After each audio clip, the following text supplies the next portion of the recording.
Tonight, we embark on an extraordinary journey through one of gaming's most intricate and haunting narratives. This is the complete story of Elden Ring, a tale that weaves together divine ambition, cosmic horror, and the eternal struggle between order and chaos across millennia of forgotten history.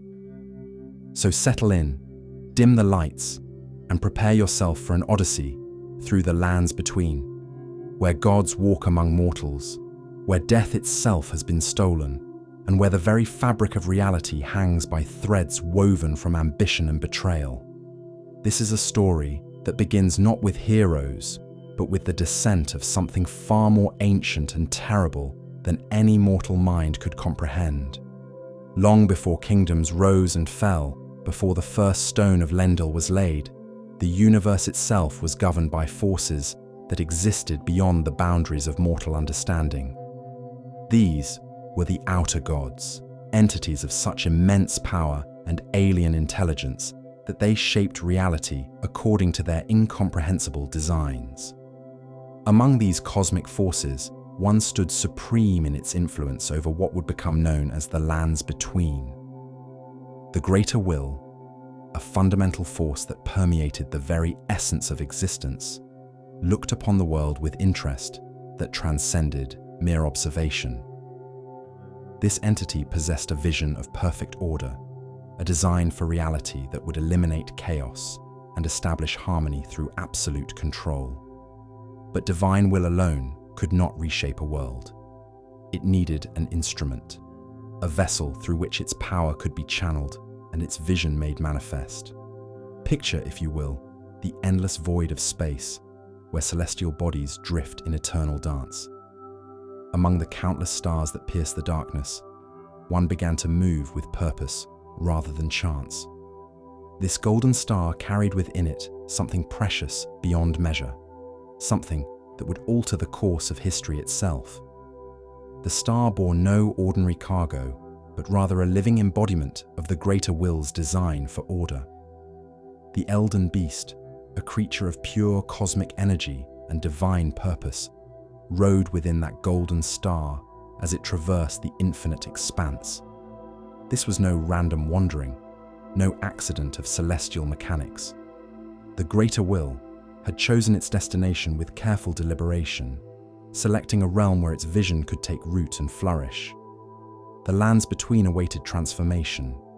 When that golden star finally completed its journey and descended upon the world, it brought with it the power to reshape reality itself.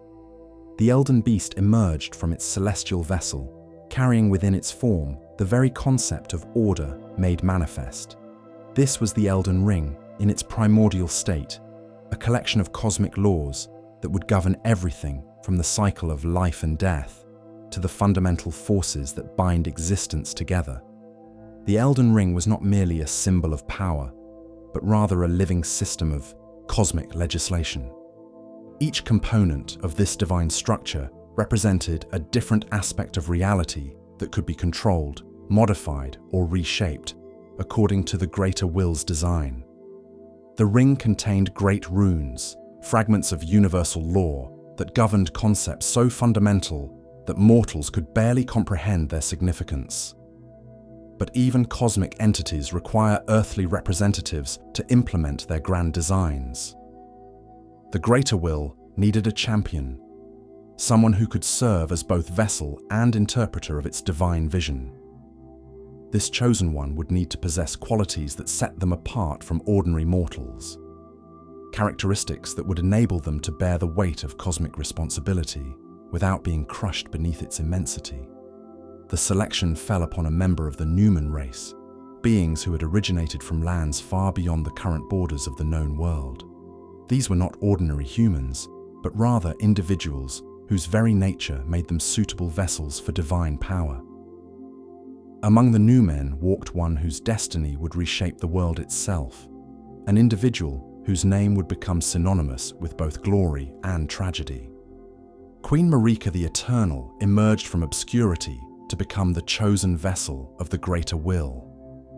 Her elevation to godhood was not a matter of chance or personal ambition.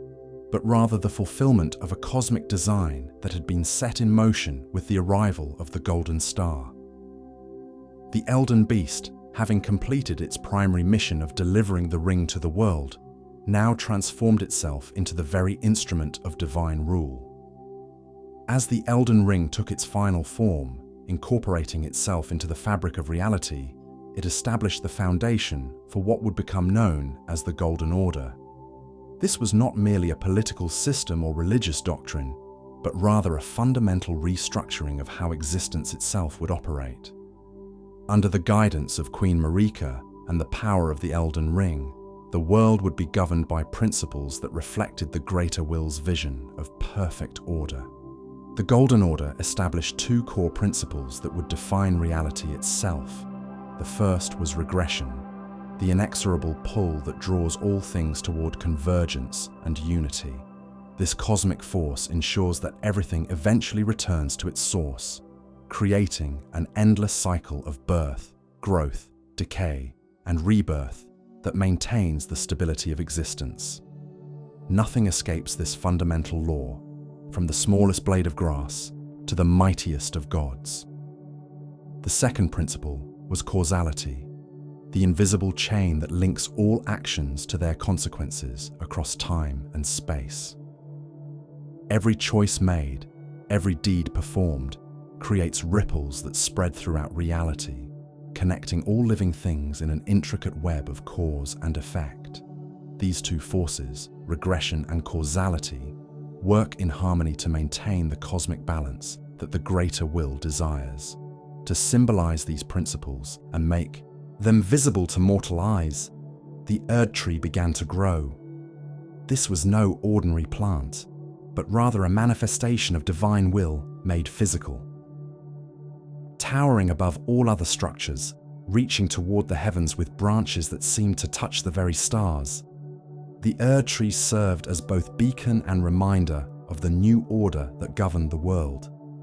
The tree's golden radiance bathed the land in warm light that carried healing properties, offering comfort and restoration to those who basked in its glow. But the Erd Tree was more than just a source of healing energy. It was the physical anchor that connected the Elden Ring to the material world, the conduit through which divine power flowed into every aspect of existence. At the base of the Erd Tree, in the city that would become known as Leyndell, Queen Marika established her capital. From this seat of power, she would rule over the lands between as both monarch and goddess, implementing the Greater Will's vision through a combination of divine authority and earthly governance. The Golden Order was no longer just a cosmic concept, but a living reality that shaped every aspect of life. Yet even as the Golden Order established its dominion, other forces stirred in the shadows. The Greater Will was not the only outer god that cast its gaze upon the world, and competing visions of reality began to manifest themselves in ways both subtle and dramatic. The Scarlet Rot, a force of decay and rebirth, sought to establish its own order through corruption and transformation. The flame of frenzy burned with chaotic energy that sought to reduce all things to ash and madness. Before the Erd Tree's golden light illuminated the land, another power had held sway over the cycle of death and rebirth. In those ancient times, death was not the peaceful return to the earth that the Golden Order would later establish, but rather a violent consumption by ghost flame that burned away the essence of the departed. The Deathbirds, massive creatures that served as keepers of this ancient fire, presided over rituals of cremation that transformed the dead into sources of dark power. These Deathbirds descended from a creature known as the Twin Bird, itself an envoy of an outer god whose name has been lost to history. The worship of these entities created a religion centered around death and the power that could be drawn from the deceased. Priests devoted themselves to serving these malevolent deities, while assassins adopted the imagery of the Deathbirds in their pursuit of bringing death to the living. The establishment of the Golden Order represented a fundamental shift away from these older powers, but their influence never completely disappeared. The conflict between different visions of reality would continue to shape the world, creating tensions that would eventually tear the very fabric of existence apart. The greater will's vision of perfect order faced constant challenges from forces that sought to impose their own designs upon reality. As Queen Marika consolidated her divine authority, she made decisions that would have far-reaching consequences for the future of the lands between. One of her most significant acts was the removal of the Rune of Death from the Elden Ring itself. This seemingly simple modification to the cosmic order would fundamentally alter the nature of mortality and create ripple effects that would ultimately lead to catastrophe. The Rune of Death, also known as Destined Death, represented the natural end that awaited all living things. By removing this fundamental force from the cosmic order, Queen Marika sought to protect her lineage and ensure that the Golden Order would endure for eternity. Death would no longer mean true ending, but rather transformation and return to the Erd Tree itself. This decision reflected both divine wisdom and mortal fear, a god's attempt to shield her loved ones from the ultimate fate that awaits all things. But removing death from the natural order created an imbalance that could not be sustained indefinitely. The Rune of Death could not simply be destroyed, for it represented too fundamental a force of existence. Instead, it had to be contained, sealed away, where it could not disrupt the new order that Queen Marika sought to establish. The task of containing this dangerous power fell to Queen Marika's shadow, her half-brother Maliketh. As an Empyrean, Marika was granted a protector whose loyalty transcended ordinary bonds of kinship or duty. Maliketh accepted the burden of containing destined death within his very being, transforming himself into a living prison for the most fundamental force of ending that existence had ever known. This decision would have profound consequences that neither Marika nor Maliketh could fully anticipate. By concentrating such power within a single being, they created both the ultimate weapon against divine enemies and a potential point of catastrophic failure.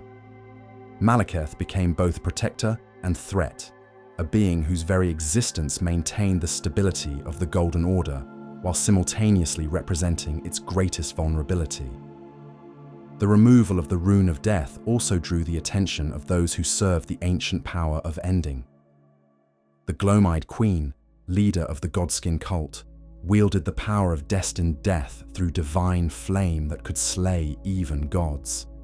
Her very existence represented a challenge to the new order that Queen Marika sought to establish. This conflict between old and new, between the natural cycle of death and the artificial preservation of life, would set the stage for struggles that would define the age.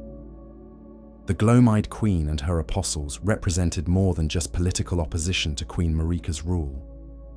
They embodied a fundamental philosophical difference about the nature of existence itself. The stage was set for conflicts that would span generations and ultimately tear the world apart. Queen Marika's attempt to create a perfect order by removing death from the natural cycle had planted the seeds of future catastrophe. The Golden Order appeared triumphant, but beneath its radiant surface, forces of chaos and rebellion were already beginning to stir.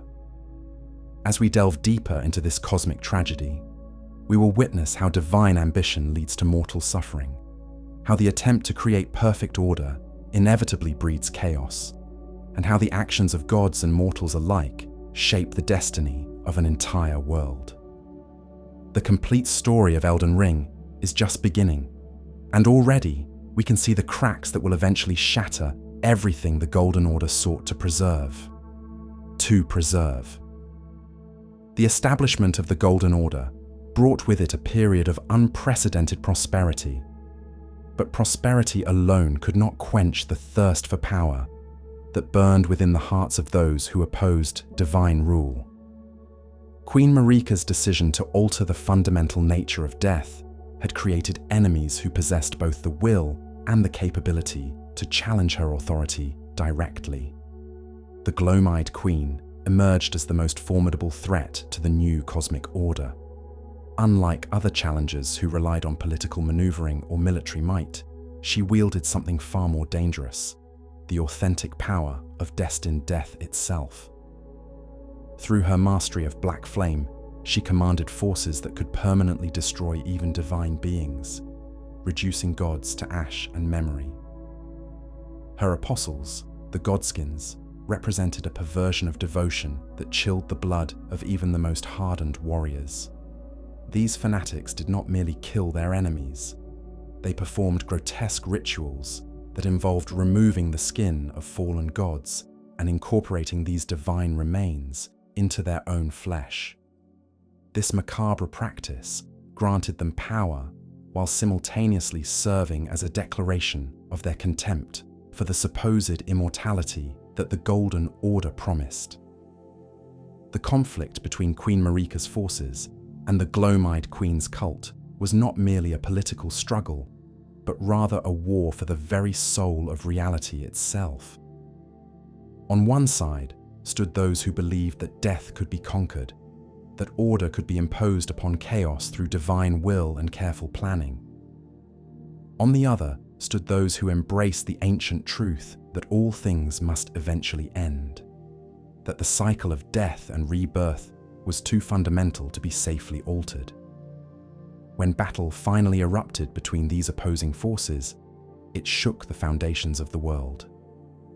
The glow-eyed queen led her apostles in a campaign of divine assassination, seeking to prove that no being, regardless of their supposed immortality, could escape the touch of true death.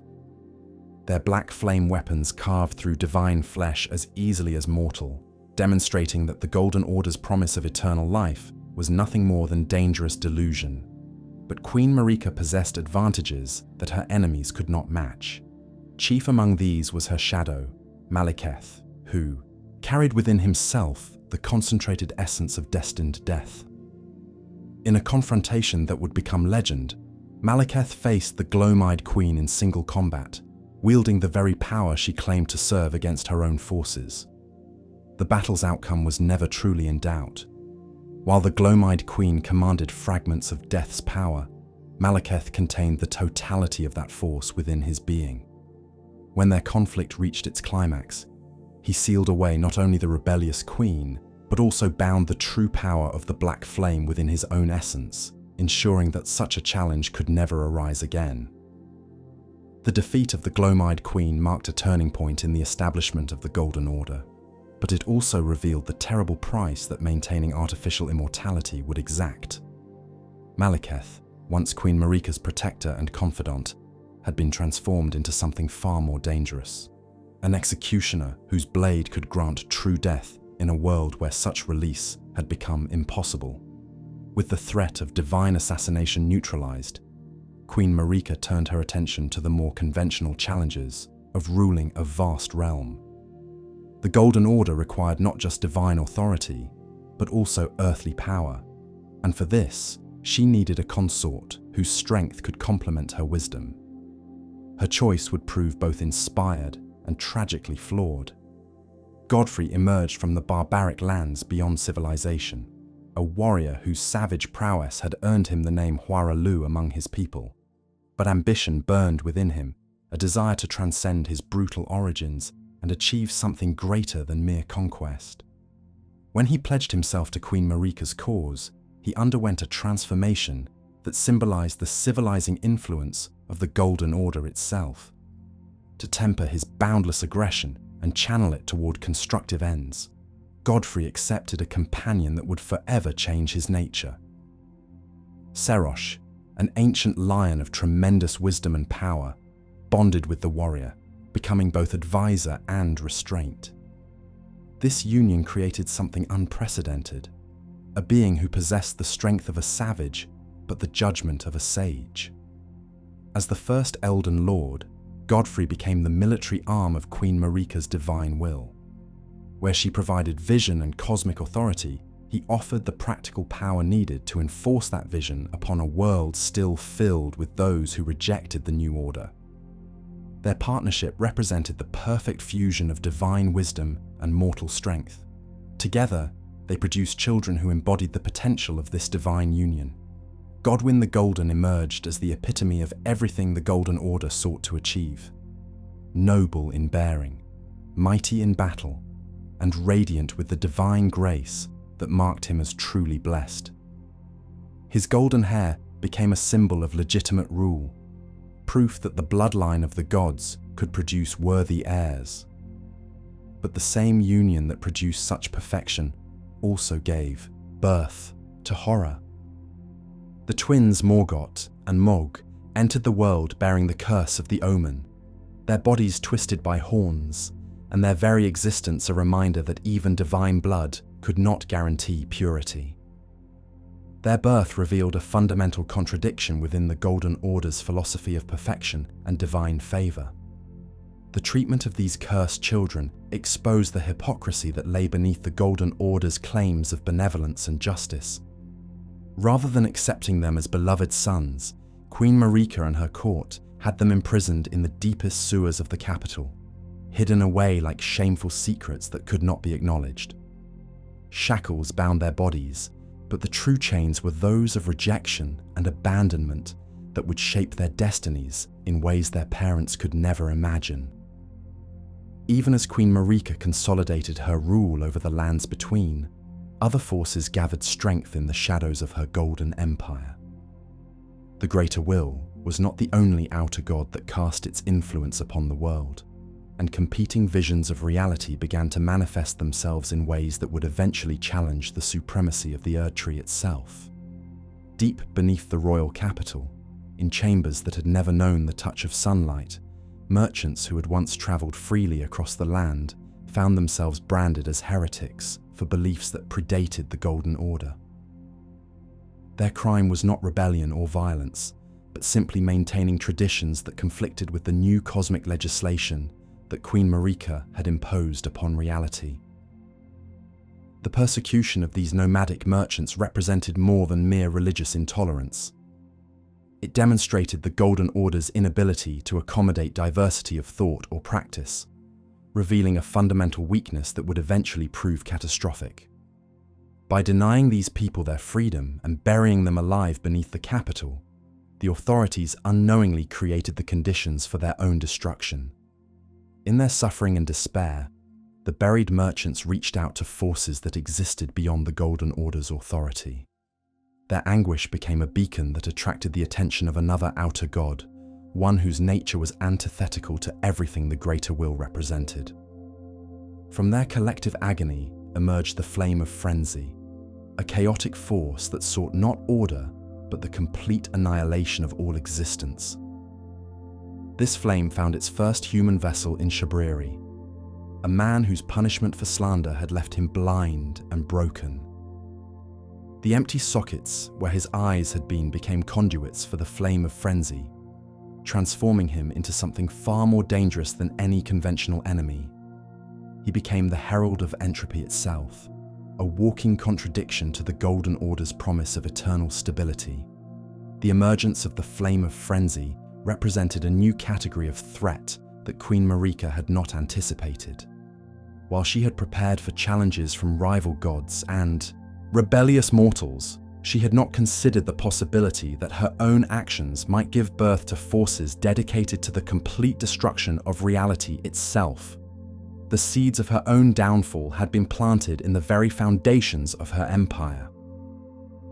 Meanwhile, in distant lands where the Golden Order's influence had not yet reached, ancient powers stirred with growing awareness of the changes that had swept across the world. The dragons who had once ruled supreme over vast territories began to take notice of the golden light that now emanated from what they considered their rightful domain.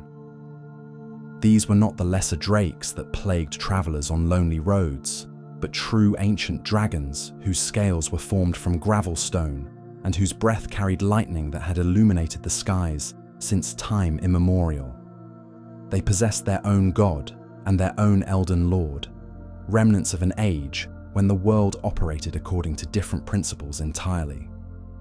The age they remembered was known as the Age of the Crucible, a primordial time when all life existed in a state of beautiful chaos. In that era, the boundaries between different forms of life were fluid and permeable. Creatures bore combinations of features that would later be considered monstrous. Fangs, horns, scales, wings, and claws all appeared together in glorious profusion. The crucible represented everything that the Golden Order sought to eliminate: unpredictability, transformation, and the wild creativity that emerges when life is allowed to develop without rigid constraints. As civilization advanced under Queen Marika's rule, these primordial characteristics became increasingly viewed as signs of corruption rather than divine blessing. Those who bore the marks of the crucible found themselves marginalized and despised. The misbegotten, creatures whose forms reflected the ancient chaos of primordial life, were enslaved and brutalized by those who considered themselves pure. This persecution represented another failure of the Golden Order to live up to its promises of justice and benevolence. The Crucible Knights, warriors who had once served the ancient dragons with honor and distinction, found themselves displaced by the new order.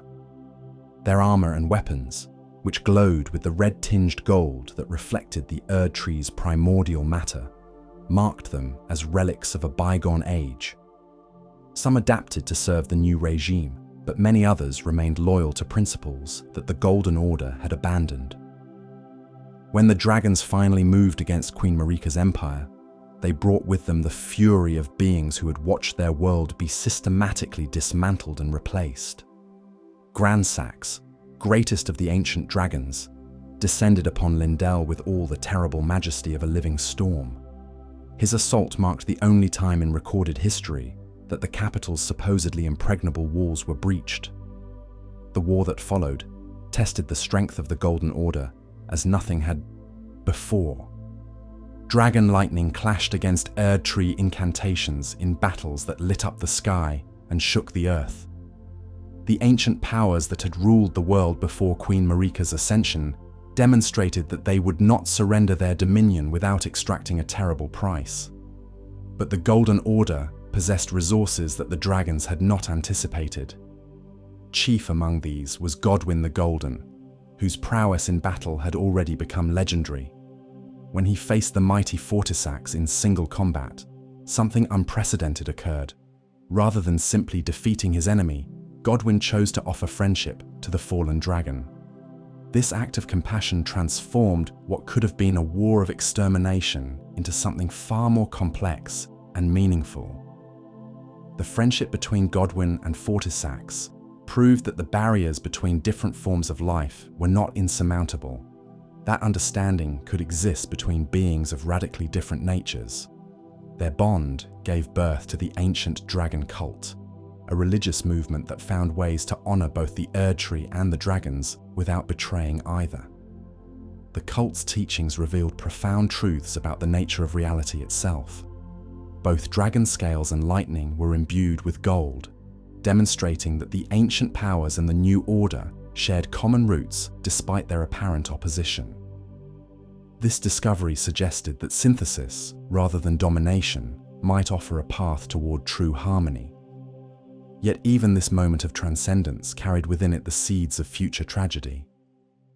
The peace between dragons and the Golden Order was built upon the foundation of Godwyn's personal charisma and moral authority. Should anything happen to him, the delicate balance between these ancient enemies would be placed in terrible jeopardy. As Queen Marika's empire reached the height of its power and influence, new challenges emerged from directions she had never considered. The very success of the Golden Order created conditions that would eventually lead to its downfall, setting the stage for conflicts that would make the Dragon Wars seem like mere rehearsals for the catastrophes yet to come. The fires of war had barely cooled from the dragon conflicts when new threats emerged to test the resolve of the Golden Order. Far to the north, in the frozen peaks where eternal winter held dominion, a race of giants tended flames that burned with power, sufficient to reduce the mighty Erd Tree to ash and cinder. These were not ordinary fires, but manifestations of a fell god whose very existence posed an existential threat to everything Queen Marika had built. The fire giants commanded forces that operated according to principles entirely alien to the Golden Order's philosophy. Where the Erd tree offered healing warmth and gentle illumination, the flame of ruin promised only destruction and desolation. Their god, ancient beyond measure, represented chaos incarnate, a force that sought to burn away all traces of civilization and return the world to primordial emptiness. When intelligence reached Lendil regarding the giants' intentions, Queen Marika understood immediately that this was no ordinary territorial dispute. The Flame of Ruin possessed the unique capability to destroy the Erd tree itself, potentially unraveling the cosmic order that held reality together. This was a threat that demanded the full military might of the Golden Order, led by its greatest champion. Godfrey, first Elden Lord, accepted this challenge with the grim determination of a warrior who understood the stakes involved. The giants were not merely enemies to be defeated, but guardians of a cosmic force that could undo everything he and his queen had accomplished. Victory was not just desirable, but absolutely essential for the survival of their world. The war against the fire giants became a crucible that tested every aspect of the Golden Order's strength. Godfrey's forces faced enemies whose very breath could melt stone and whose roars could trigger avalanches that buried entire armies. The giants wielded their fell god's power with devastating effectiveness, turning the frozen peaks into a hellscape where conventional tactics proved woefully inadequate. Supporting Godfrey in this desperate campaign were the Knights of Zamor, warriors whose mastery of frost magic made them uniquely suited to combat the giants' burning fury. These long-lived fighters had nursed ancestral hatred for the fire giants across countless generations, making them invaluable allies in a conflict where ordinary soldiers would have been reduced to ash within moments of engagement. The irony of the situation was not lost on those who understood the deeper currents of history. Among the giants' own descendants, the trolls chose to fight against their ancestral kin, serving the Golden Order rather than their own people. Theodorix, greatest of the troll warriors, earned lasting fame for his betrayal of his own bloodline, choosing civilization over chaos in a decision that would echo through the ages. As the war raged across the mountainous terrain, both sides employed powers that reshaped the very landscape. The giants' flames carved new valleys and melted ancient glaciers, while the Golden Order's forces responded with incantations that created inner fires capable of withstanding the most intense heat. The battle became as much about endurance as strategy, a test of which side could maintain their power longer in the face of absolute destruction. Eventually, the superior organization and divine backing of the Golden Order began to tell. One by one, the mighty fire giants fell before Godfrey's relentless advance, their flames extinguished forever as the last defenders of an ancient cosmic principle were systematically eliminated. Yet victory came at a price that few could have anticipated. When the final giant fell and the immediate threat was neutralized, Queen Marika faced a dilemma that revealed the complexity of cosmic responsibility. The Flame of Ruin could not simply be extinguished, for it represented a fundamental force of existence that predated even her own divine authority. Instead, it had to be contained, watched over by someone who could ensure it never again threatened the stability of reality. The sole surviving fire giant found himself cursed with eternal guardianship of the very power his people had wielded. Queen Marika's punishment was both mercy and cruelty combined. He would live forever, but only to tend the flame that had once been his god's greatest gift. In the frozen heights of the mountaintops of the giants, he would stand vigil until the end of time itself. For Godfrey, victory over the fire giants represented both the pinnacle of his military career and the beginning of its end. He had led the Golden Order's forces to triumph over every conceivable threat, defeating dragons, giants, and countless other enemies who had dared to challenge divine authority. His golden armies stood undefeated, their banners flying proudly over conquered territories that stretched to every horizon. But triumph bred its own unique form of tragedy. In a world where every worthy enemy had been defeated, where every challenge had been overcome, what purpose remained for a warrior whose entire existence had been defined by conflict? The very completeness of his success became the foundation of his downfall. The moment came when Godfrey realized that his greatest victory had also been his ultimate defeat. Standing among the ashes of his final worthy opponent, he felt something drain away from his very soul. The golden light that had marked him as chosen by grace began to fade, leaving him merely mortal once again. Queen Marika's decision to exile her first consort revealed the cold pragmatism that lay beneath her divine compassion. Godfrey had served his purpose magnificently, clearing the path for the Golden Order's expansion and eliminating every threat to its stability. But a warrior without wars to fight became a potential source of instability within the very order he had helped create. The exile of Godfrey and his most loyal followers created the first of the tarnished, beings who had once basked in divine grace, but now found themselves cast out into a world that no longer welcomed them. This was not mere banishment, but rather a calculated strategy, a way of preserving valuable resources against future need while removing them from current political calculations. Stripped of his royal titles and divine backing, Godfrey reclaimed his original identity as Huara Lu, chieftain of the Badland Warriors. The regression to his savage origins was both liberation and punishment, freeing him from the constraints of civilization while denying him the purpose that had given his life meaning. The long march that followed became legend among those who understood its true significance. Leading his exiled warriors into unknown territories, Huara Lu embarked upon a journey that would test their strength and resolve in ways that even the giant wars had not. They would struggle eternally in foreign lands, growing powerful through adversity while nurturing the hope that they might one day return to reclaim their birthright. With Godfrey's departure, Queen Marika found herself facing new challenges that required different solutions than military conquest could provide. Her marriage to a mortal had produced children of great power and nobility, but it had also revealed certain limitations that cosmic responsibility demanded she address. The nature of divine reproduction operated according to laws that even gods could not safely ignore. To produce an Empyrean heir, one capable of eventually succeeding her as vessel for the greater will's power, Queen Marika required a consort whose nature complemented, rather than merely supported, her own divine essence. Enter Radagon, a figure whose true relationship to Queen Marika would remain one of the most profound mysteries in all the annals of the Golden Order.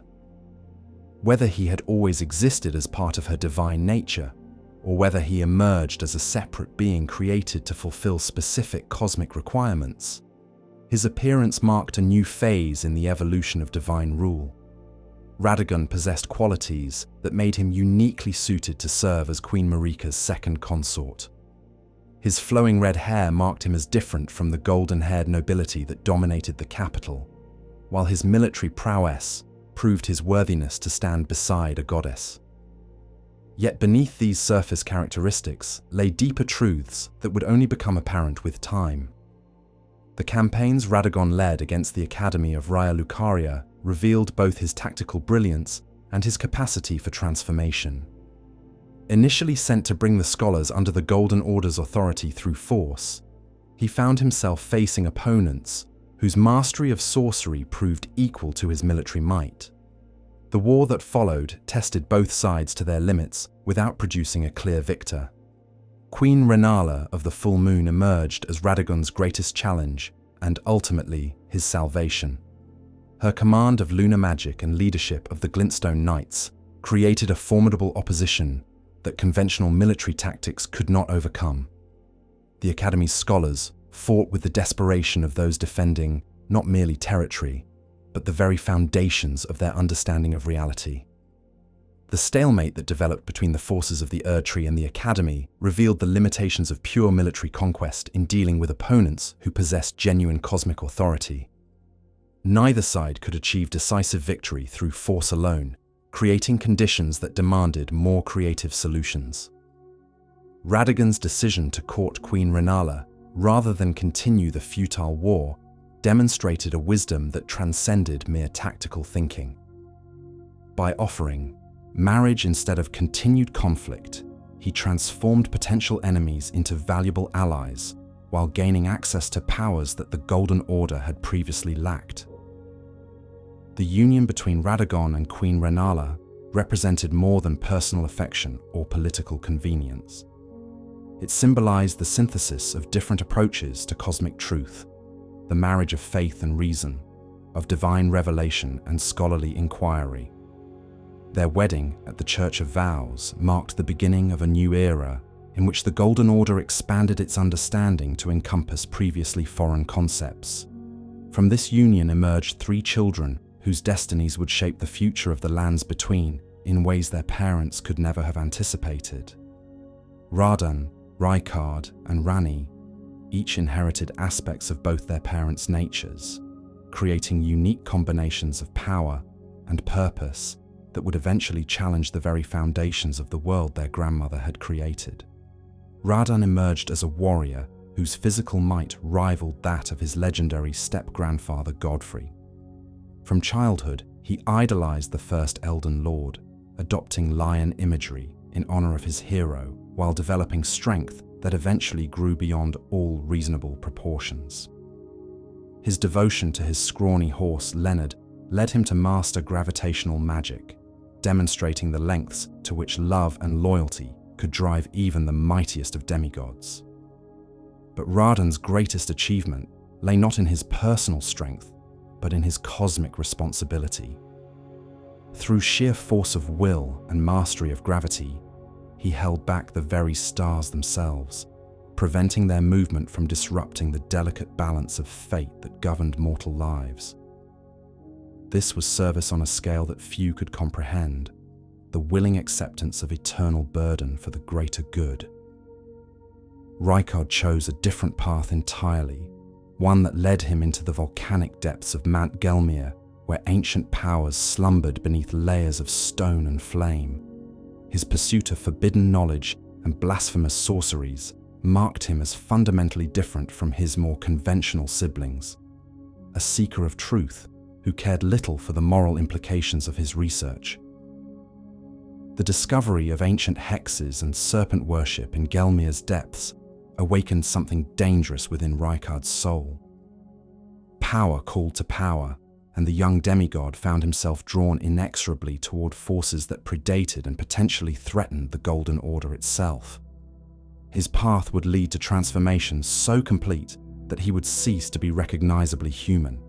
Ranni, the only daughter of the Union, inherited perhaps the most significant gift of all, the status of Empyrean.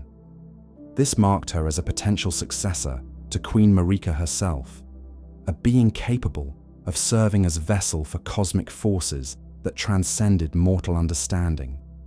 Yet with this great honor came equally great responsibility and the attention of powers that might not have her best interests at heart. The shadow assigned to protect Ranni came in the form of Blad, a being whose nature straddled the line between wolf and man.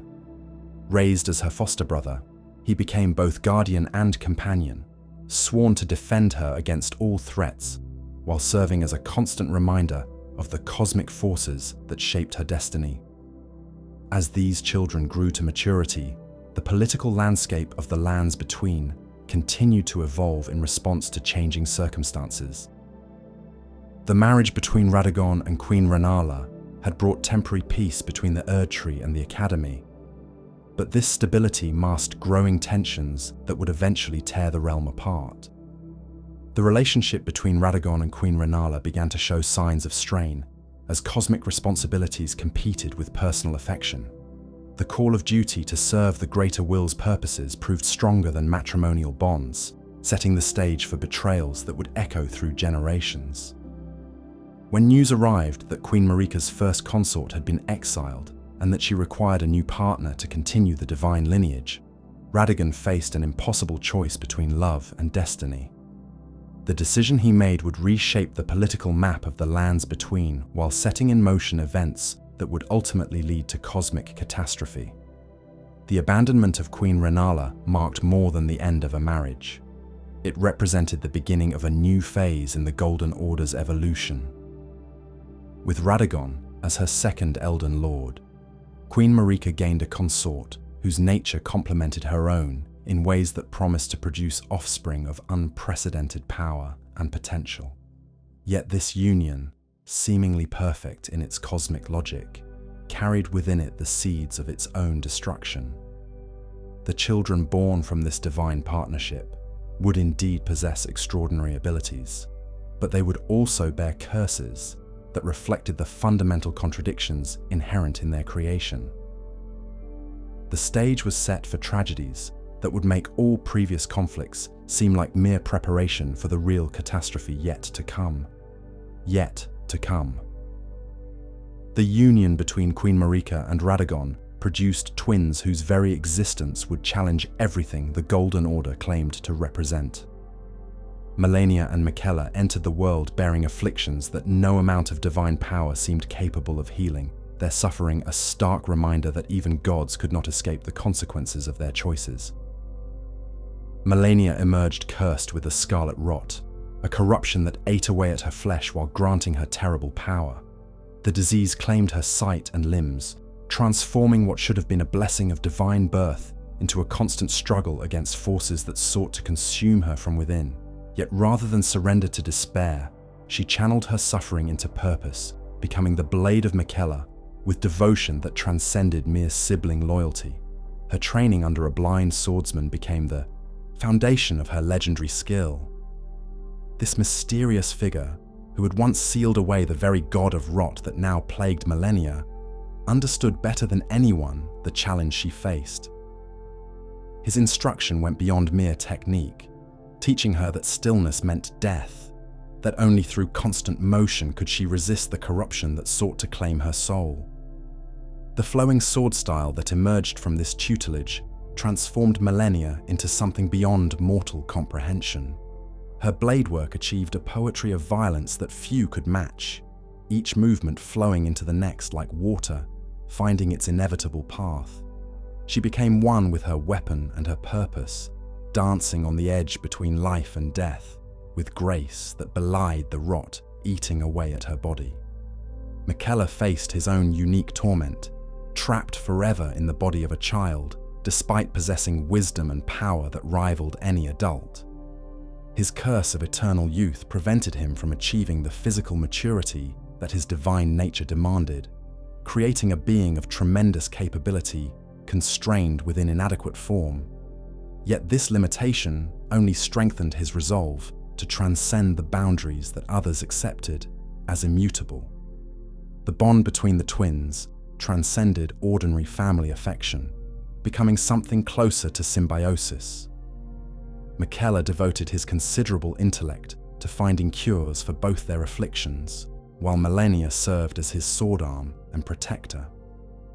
Their love for each other became the driving force behind achievements that would reshape the very nature of reality itself. Miquella's rejection of Golden Order fundamentalism marked a turning point in his intellectual development. When traditional approaches proved incapable of addressing Malenia's rot, he began exploring alternatives that led him far from orthodox thinking. His research into unalloyed gold represented more than scientific curiosity. It embodied his desperate desire to free both himself and his sister from the curses that defined their existence.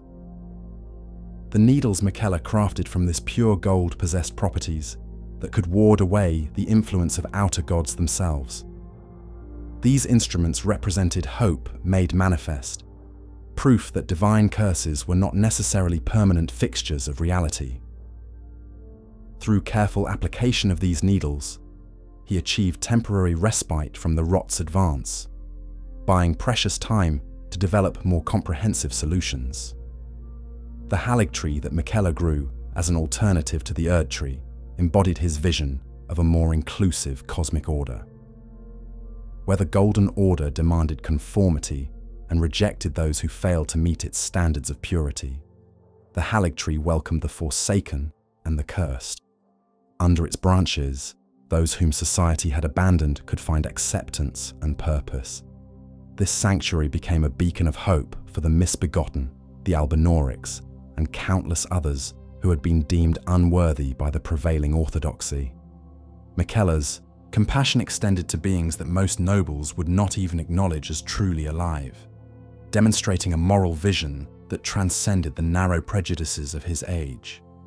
Yet even as Miquella worked to create a better world for the outcasts and the suffering, darker forces moved to claim him for their own purposes.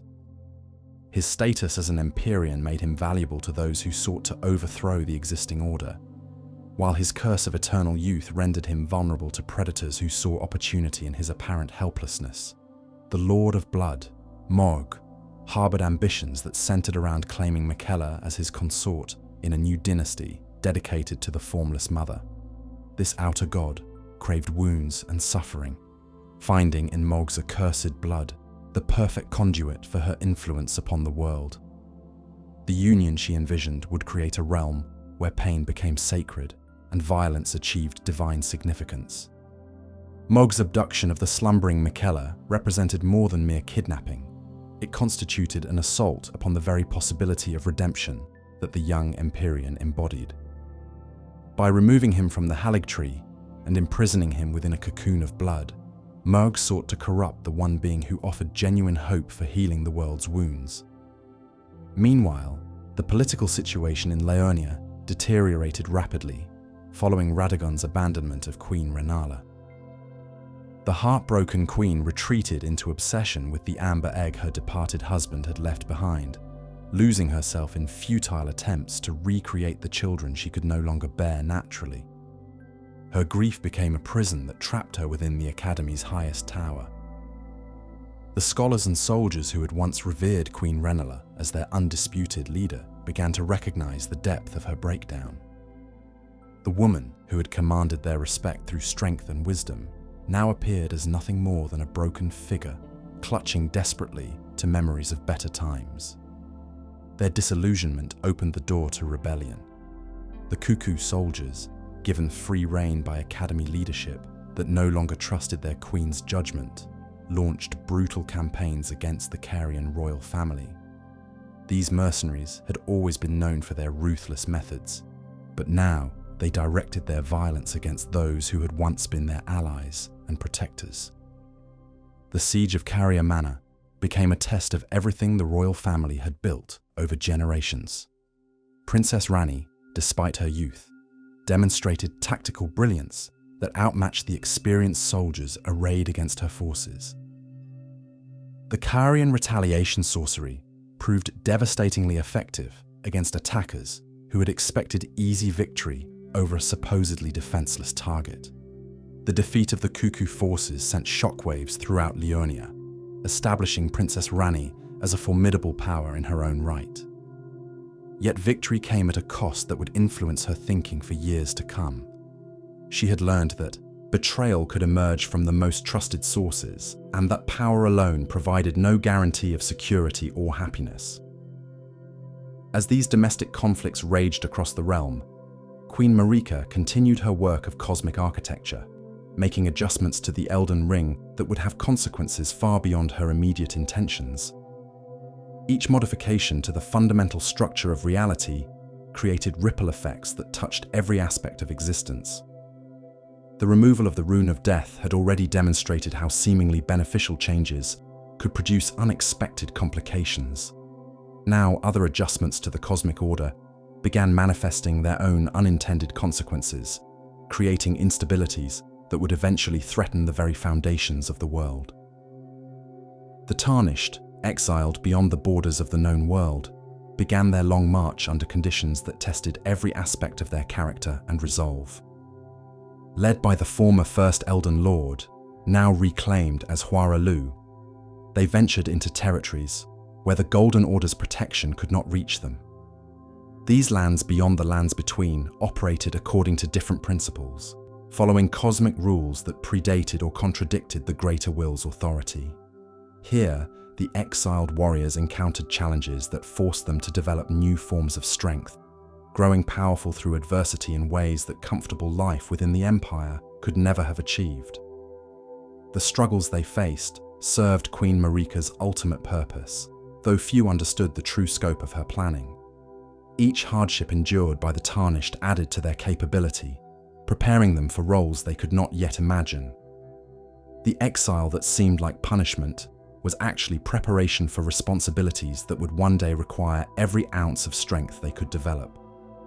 Back in the lands between, the seeds of future catastrophe continued to germinate beneath the surface of apparent prosperity. The Golden Order's success in eliminating external threats had created conditions where internal contradictions could flourish unchecked. The very perfection that the system claimed to represent became the foundation of its eventual downfall. Princess Ranni's growing disillusionment with the cosmic order that had shaped her destiny began crystallizing into something more dangerous than mere rebellious sentiment. Her encounters with the cold, dark moon that would become her patron revealed possibilities that existed beyond the greater will's authority, alternative visions of reality that offered escape from predetermined fate. The influence of Ranni, the Snow Witch who became Ranni's mentor in forbidden arts, introduced concepts that challenged everything the Golden Order taught about the nature of cosmic hierarchy. Through her tutelage, the young princess learned that the outer gods were not omnipotent forces whose will could not be questioned, but rather competing entities whose authority could be resisted by those with sufficient knowledge and determination. These lessons planted ideas that would eventually bloom into the most audacious act of rebellion in the history of the lands between. Ranni began formulating plans that would not merely challenge the existing order, but would seek to replace it entirely with something unprecedented and revolutionary. The complexity of cosmic politics began revealing itself as various outer gods maneuvered for advantage in the struggle to control reality's fundamental structure. The greater will's apparent supremacy masked ongoing conflicts with rival entities who possessed their own visions for how existence should be organized. The Scarlet Rot's influence grew stronger with each passing season, spreading corruption that the Golden Order's healing could not fully counter. The God of Rot worked through subtle channels, using disease and decay to demonstrate the limitations of artificial immortality. Where the Erd Tree promised eternal life, the Rot offered truth through dissolution. The flame of frenzy continued building strength in the depths beneath Leyndell, fed by the ongoing suffering of those whom the Golden Order had forgotten or abandoned. Each act of injustice committed in the name of maintaining cosmic stability added fuel to fires that burned with chaotic intensity. The Formless Mother's influence spread through bloodlines that carried her mark, creating networks of power that operated outside official recognition. Her followers understood that true strength came not from divine favor, but from embracing the pain and violence that the Golden Order sought to suppress or control. These competing forces created an increasingly unstable situation where the slightest disruption could trigger cascading failures throughout the entire system.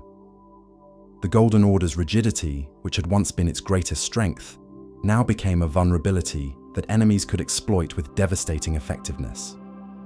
The stage was set for conflicts that would make all previous wars seem like minor skirmishes.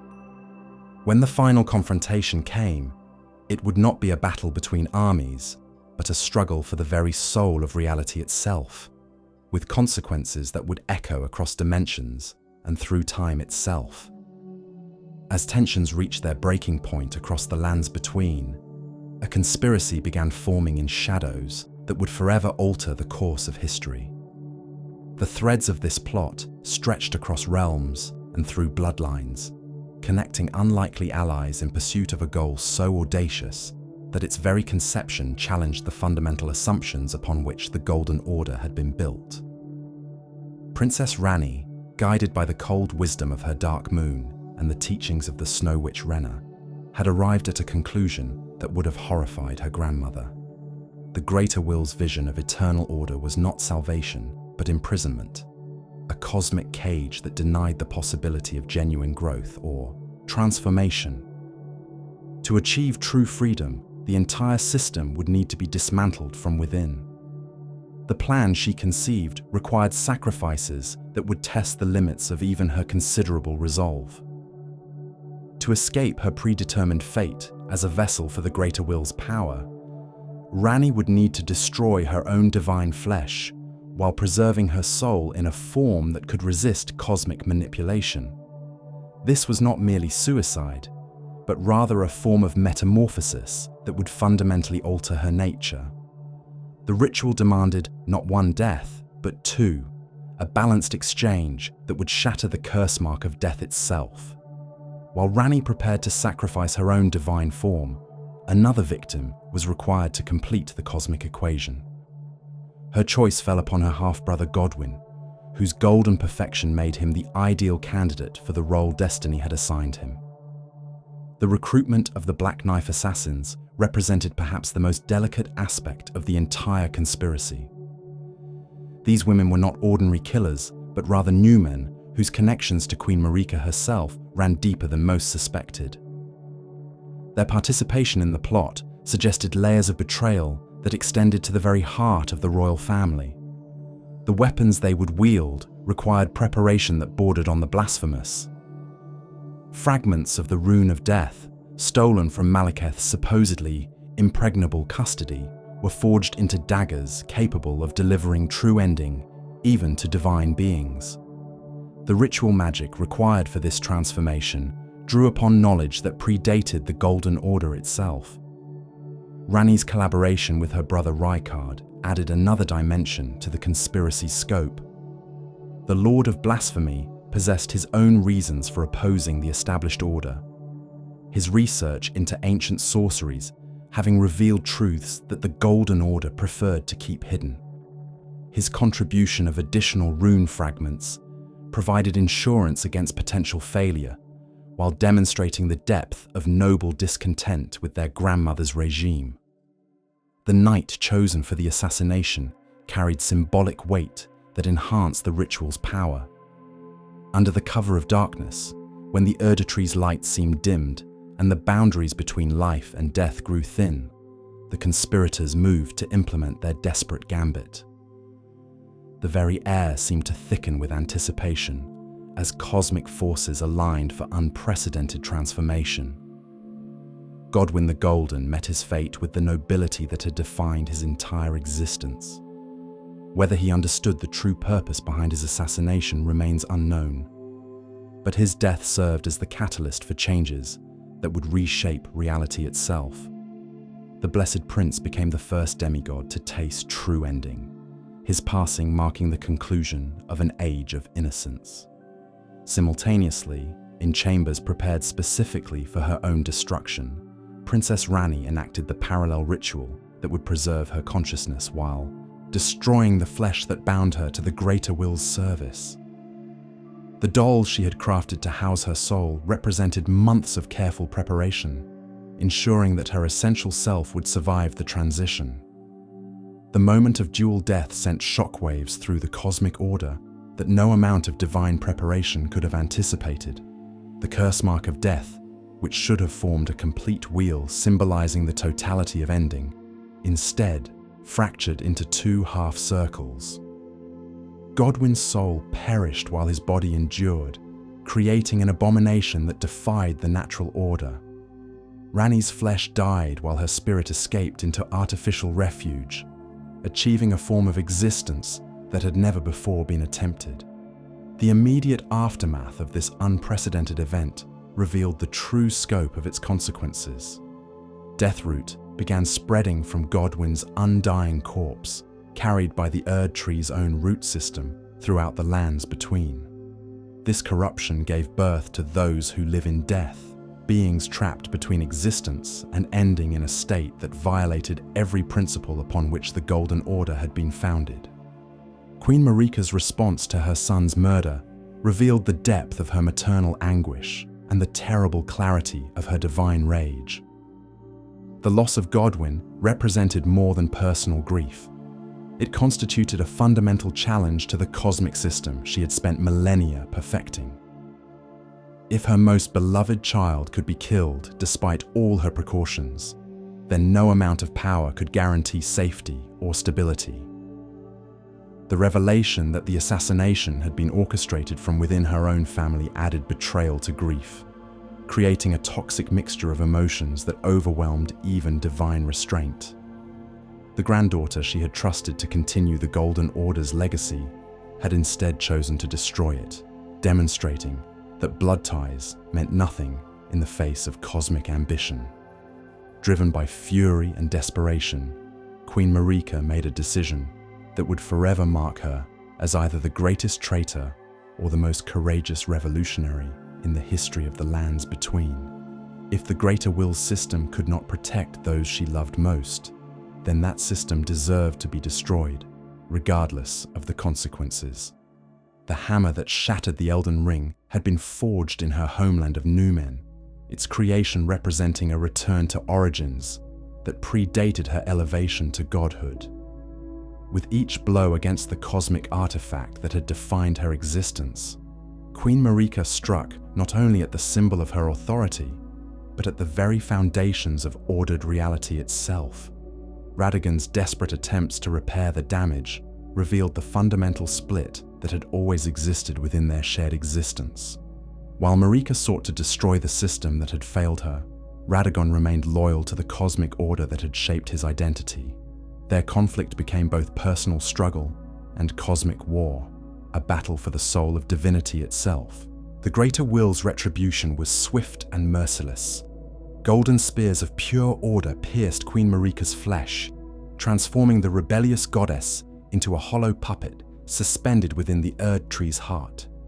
Her punishment served as both imprisonment and warning, demonstrating the price of defying cosmic authority, while ensuring that she could never again threaten the stability of existence. With their divine rulers neutralized and the Elden Ring shattered beyond conventional repair, the lands between descended into chaos that made all previous conflicts seem trivial by comparison. The demigods who had inherited fragments of cosmic power found themselves without guidance or restraint, their competing ambitions creating a maelstrom of violence that would come to be known as the Shattering. The great runes that had once formed a harmonious whole now became prizes in a war where victory meant not just political supremacy, but the right to reshape reality according to one's personal vision. Each demigod who claimed a shard gained power beyond mortal comprehension, while simultaneously becoming a target for all others who sought to claim the title of Elden Lord. Morgott, the Omen King, who had spent his entire life in the shadows of the capital's sewers, emerged as the most unlikely defender of the Golden Order's remnants. Despite the rejection and imprisonment he had endured at his family's hands, his loyalty to the system that had tormented him remained absolute. His devotion transcended reason, becoming a form of love that persisted despite receiving no reciprocation. The irony of his position was not lost on those who understood the deeper currents of the conflict. The very son whom Queen Marika had hidden away in shame became the last true guardian of her legacy, defending the Erd Tree against all who would claim it while receiving no recognition for his sacrifice. His battles against Godfrey and General Radahn demonstrated military prowess that rivaled any legitimate heir. Godric the Grafted represented the opposite extreme, a descendant so removed from divine grace that he sought power through the most grotesque means imaginable. His practice of severing limbs from worthy opponents and grafting them onto his own body reflected a fundamental misunderstanding of what true strength required. Each stolen appendage added to his physical capability while diminishing his spiritual worth. The humiliation he suffered at Malenia's hands during her march to Caelid revealed the futility of his approach to power. No amount of grafted flesh could compensate for the absence of genuine nobility or divine favor. His retreat to Stormvale Castle became both fortress and prison, protecting him from enemies he could never hope to defeat while isolating him from any possibility of redemption. The epic confrontation between Malenia and General Radahn at Ionia became the defining battle of the Shattering, a clash between titans whose very conflict reshaped the landscape itself. Radahn's mastery of gravitational forces allowed him to simultaneously hold back the stars while engaging in combat, demonstrating power that operated on a cosmic scale. Malenia's flowing blade techniques met this astronomical might with precision that bordered on the supernatural. Her lifetime of training under the blind swordsman had prepared her for exactly this moment, when all her skill would be tested against an opponent whose strength seemed limitless. The battle raged with intensity that few could witness and survive. The stalemate that developed between these champions revealed the fundamental problem with the Shattering itself. No single demigod possessed sufficient power to claim decisive victory over all others, creating a cycle of violence that could theoretically continue forever. The very strength that made each heir formidable also ensured that none could achieve the dominance necessary to restore order. Malenia's decision to embrace the Scarlet Rot rather than accept defeat marked a turning point that transcended personal combat. By allowing the corruption within her to bloom into a massive Ionia flower, she unleashed forces that had been contained for generations. The resulting devastation transformed Caelid into a wasteland where the very air became toxic to normal life. The rot that consumed General Radahn's mind and body represented more than mere defeat. It constituted a fundamental violation of the cosmic balance that had kept the stars in their proper courses.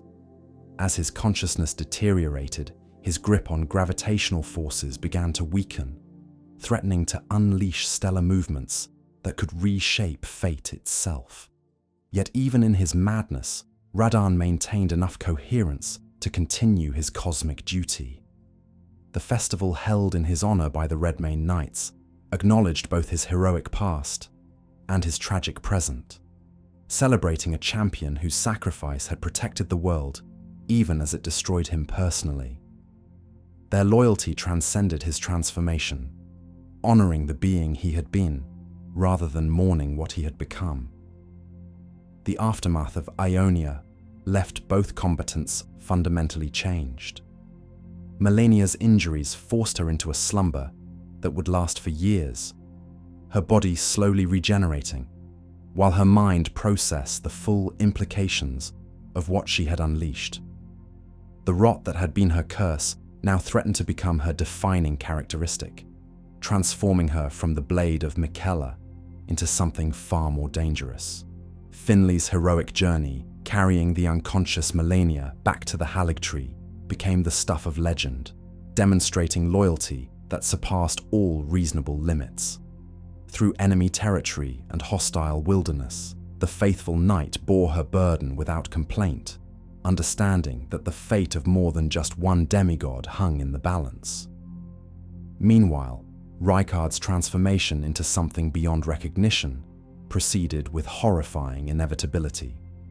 His consumption by the god-devouring serpent represented not defeat, but apotheosis, the achievement of a form of immortality that came at the cost of everything recognizably human.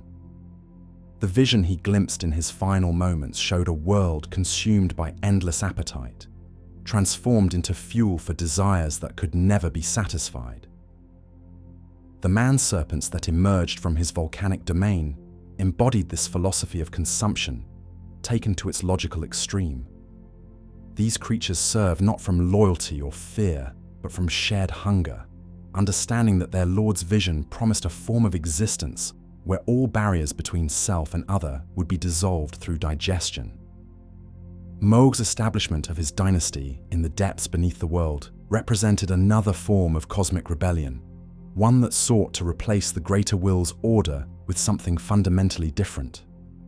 The formless mother's hunger for wounds and suffering offered an alternative to traditional concepts of divine blessing, promising power through pain rather than grace.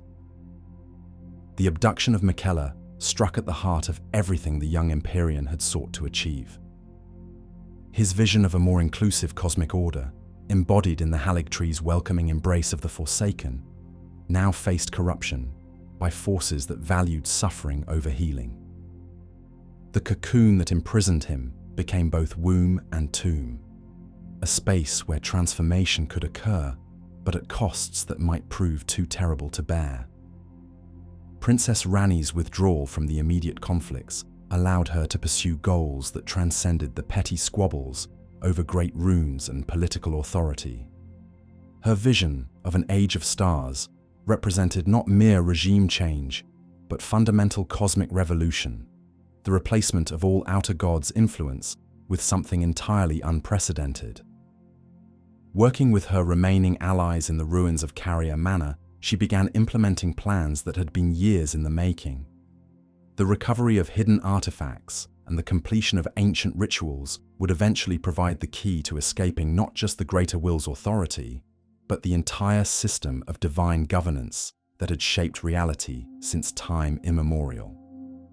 As the shattering continued its relentless devastation of the lands between, hope seemed increasingly distant. The demigods' conflicts showed no sign of resolution, while the common people suffered under conditions that grew worse with each passing season. The very success of the Golden Order in eliminating external threats now seemed like cruel irony, as internal contradictions tore apart everything it had sought to preserve. Yet in distant lands beyond the reach of current conflicts, forces moved that would eventually provide either salvation or final destruction. The Tarnished, strengthened by their exile and prepared by their struggles, began receiving signs that their time of wandering was approaching its end. Grace, which had abandoned them so long ago, started to flicker back into existence like stars emerging from behind clouds. The restoration of grace to those who had been cast out represented either Queen Marika's final gambit or the Greater Will's desperate attempt to restore order through new champions. Whether salvation or damnation awaited the lands between would depend on the choices made by those who answered this cosmic summons. Individuals whose very lack of connection to the current system might provide the perspective needed to heal wounds that seemed beyond all remedy. The return of grace to the Tarnished marked a pivotal moment in the cosmic drama that had been unfolding across millennia. These exiled warriors, scattered across distant lands and hardened by countless struggles, began experiencing visions that called them back to a homeland they had been forced to abandon. The golden guidance that had once marked them as chosen flickered to life once more, creating pathways of light that stretched across impossible distances. Among those who answered this cosmic summons was a Tarnished of no particular renown, unremarkable in appearance, yet destined to become the fulcrum upon which the fate of reality itself would balance. Their journey back to the lands between began not with fanfare or recognition, but with the quiet determination of one who had learned that true strength often emerged from the most unlikely sources. The world they found upon their return bore little resemblance to the golden paradise that had once flourished under the Erd Tree's radiant canopy. Where mighty cities had stood, ruins now dominated the landscape like broken teeth jutting from diseased gums. The very air itself seemed poisoned by conflict, thick with the residual energies of battles that had raged for generations without resolution. Limgrave, the first region to greet returning Tarnished, presented a tableau of decay that spoke volumes about the current state of affairs. Ancient structures crumbled beneath the weight of neglect, while hostile creatures roamed freely through territories that had once been safe for travelers. The few remaining inhabitants huddled in makeshift settlements, their eyes haunted by memories of better times. Godric's domain within Stormvale Castle epitomized the corruption that had spread throughout the realm. The grafted lord's obsession with stolen strength had transformed his stronghold into a charnel house where body parts hung like grotesque trophies. His soldiers, twisted by their master's example, had abandoned any pretense of honor in favor of survival at any cost. The confrontation between the returning Tarnished and Godric revealed the vast gulf that separated divine heritage from genuine worthiness. Despite his accumulated grafts and stolen great rune, the self-proclaimed Lord proved unable to match the focused determination of one who had been forged in the crucible of true adversity. His defeat marked the first crack in the seemingly impregnable wall of demigod supremacy. Yet, victory over Godric represented only the beginning of a much larger journey. The great rune claimed from his corpse pulsed with power that spoke of responsibilities far greater than mere personal advancement. Each fragment of the shattered Elden Ring carried within it the potential to reshape reality itself, but only if gathered by one capable of wielding such cosmic authority without being corrupted by it. The path north led through territories that bore the scars of conflicts both ancient and recent. In the Academy of Raya Lucaria, the consequences of Queen Renala's heartbreak had created an institution where scholarship had been replaced by obsession. The Queen herself, trapped within her amber egg and surrounded by her artificial children, embodied the tragedy of love betrayed and wisdom abandoned. The scholars who still inhabited the Academy's halls pursued knowledge with an intensity that bordered on madness. Their experiments with rebirth and transformation had produced wonders and horrors in equal measure, demonstrating the dangers that awaited those who sought to transcend natural limitations without understanding the true costs involved. Facing Queen Renala in the Grand Library revealed the profound sadness that lay beneath her apparent madness.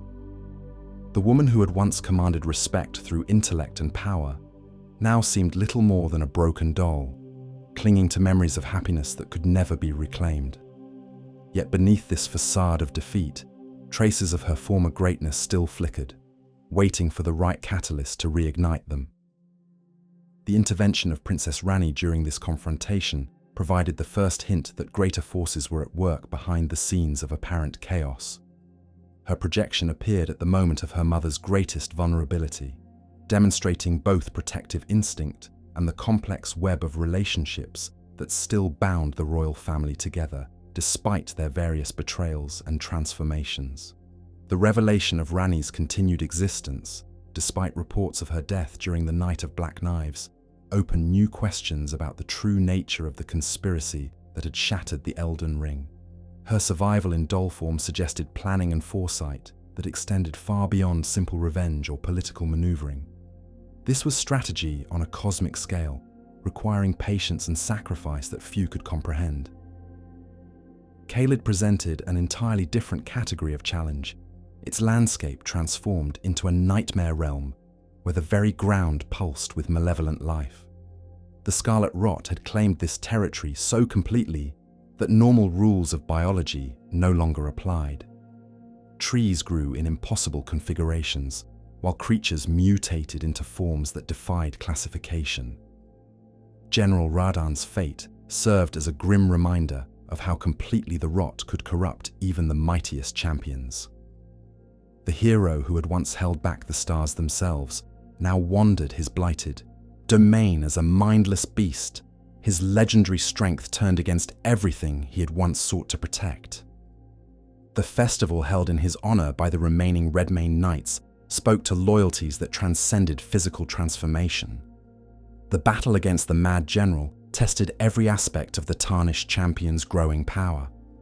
Radahn's mastery of gravitational forces created a combat environment where the very laws of physics became weapons, while his beast-like fury made him unpredictable in ways that no amount of preparation could fully address. Victory required not just martial skill, but also the ability to see past the corruption to the noble spirit trapped within. The moment of Radahn's death triggered consequences that rippled across the entire cosmos.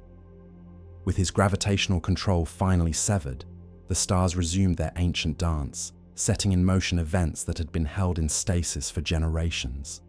Fate itself began to flow once more, opening possibilities that had been sealed away since the general's first victory over the celestial bodies.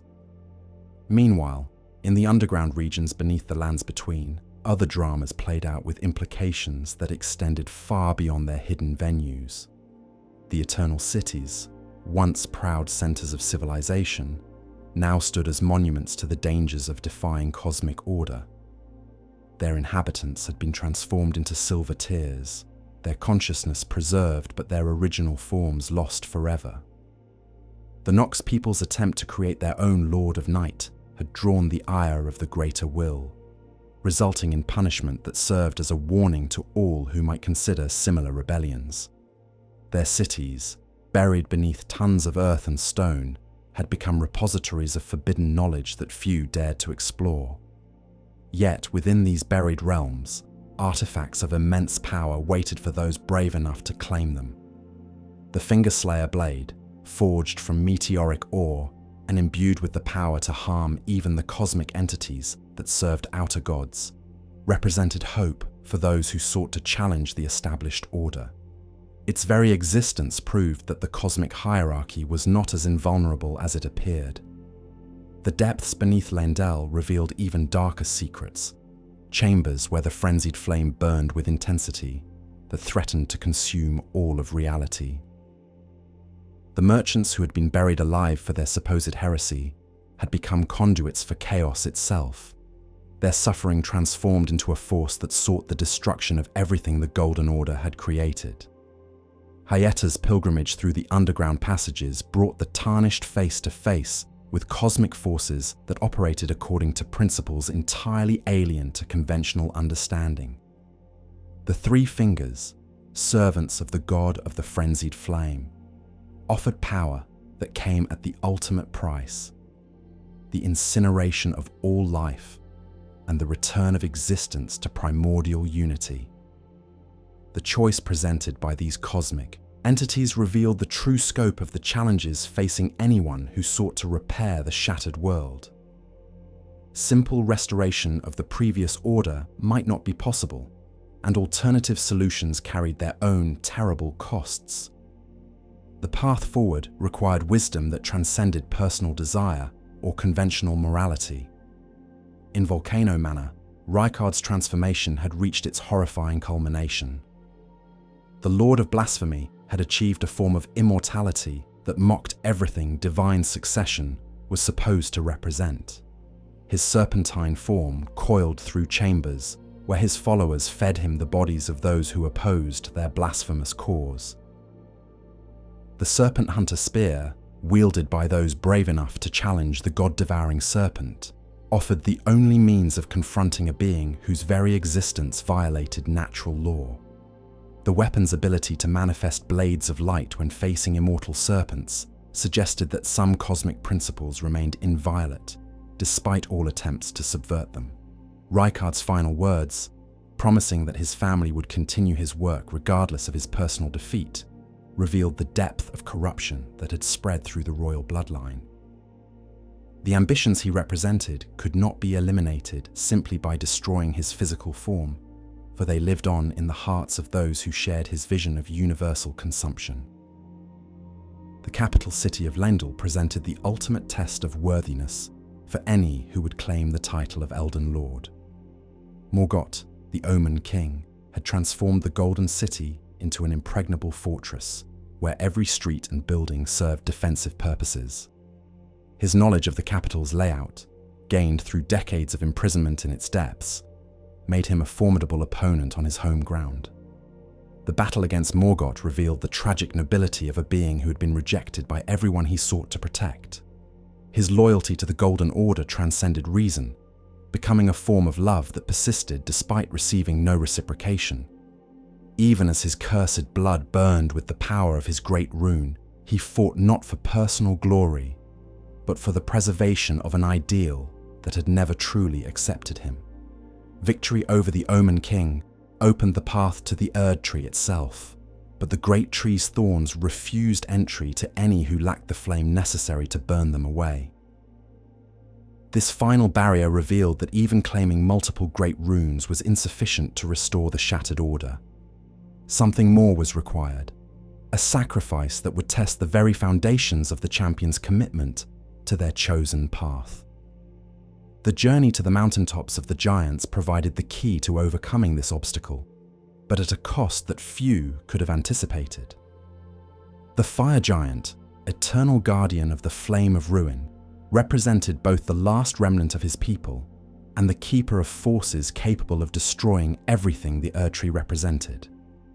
The choice to claim this flame for the purpose of burning the Erdtree's thorns revealed the fundamental contradiction at the heart of any attempt to restore cosmic order.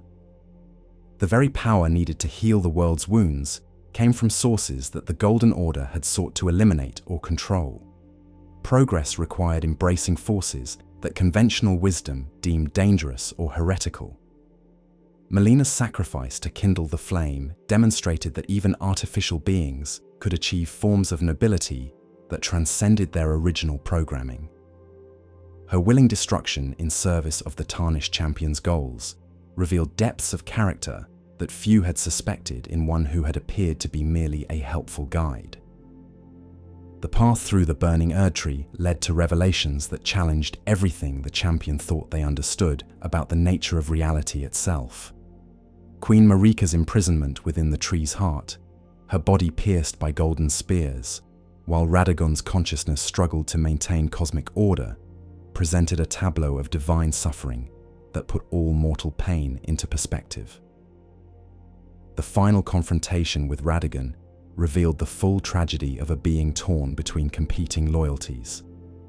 His desperate attempts to repair the Elden Ring, even as his other half had sought to destroy it, embodied the fundamental contradictions that had made the shattering inevitable.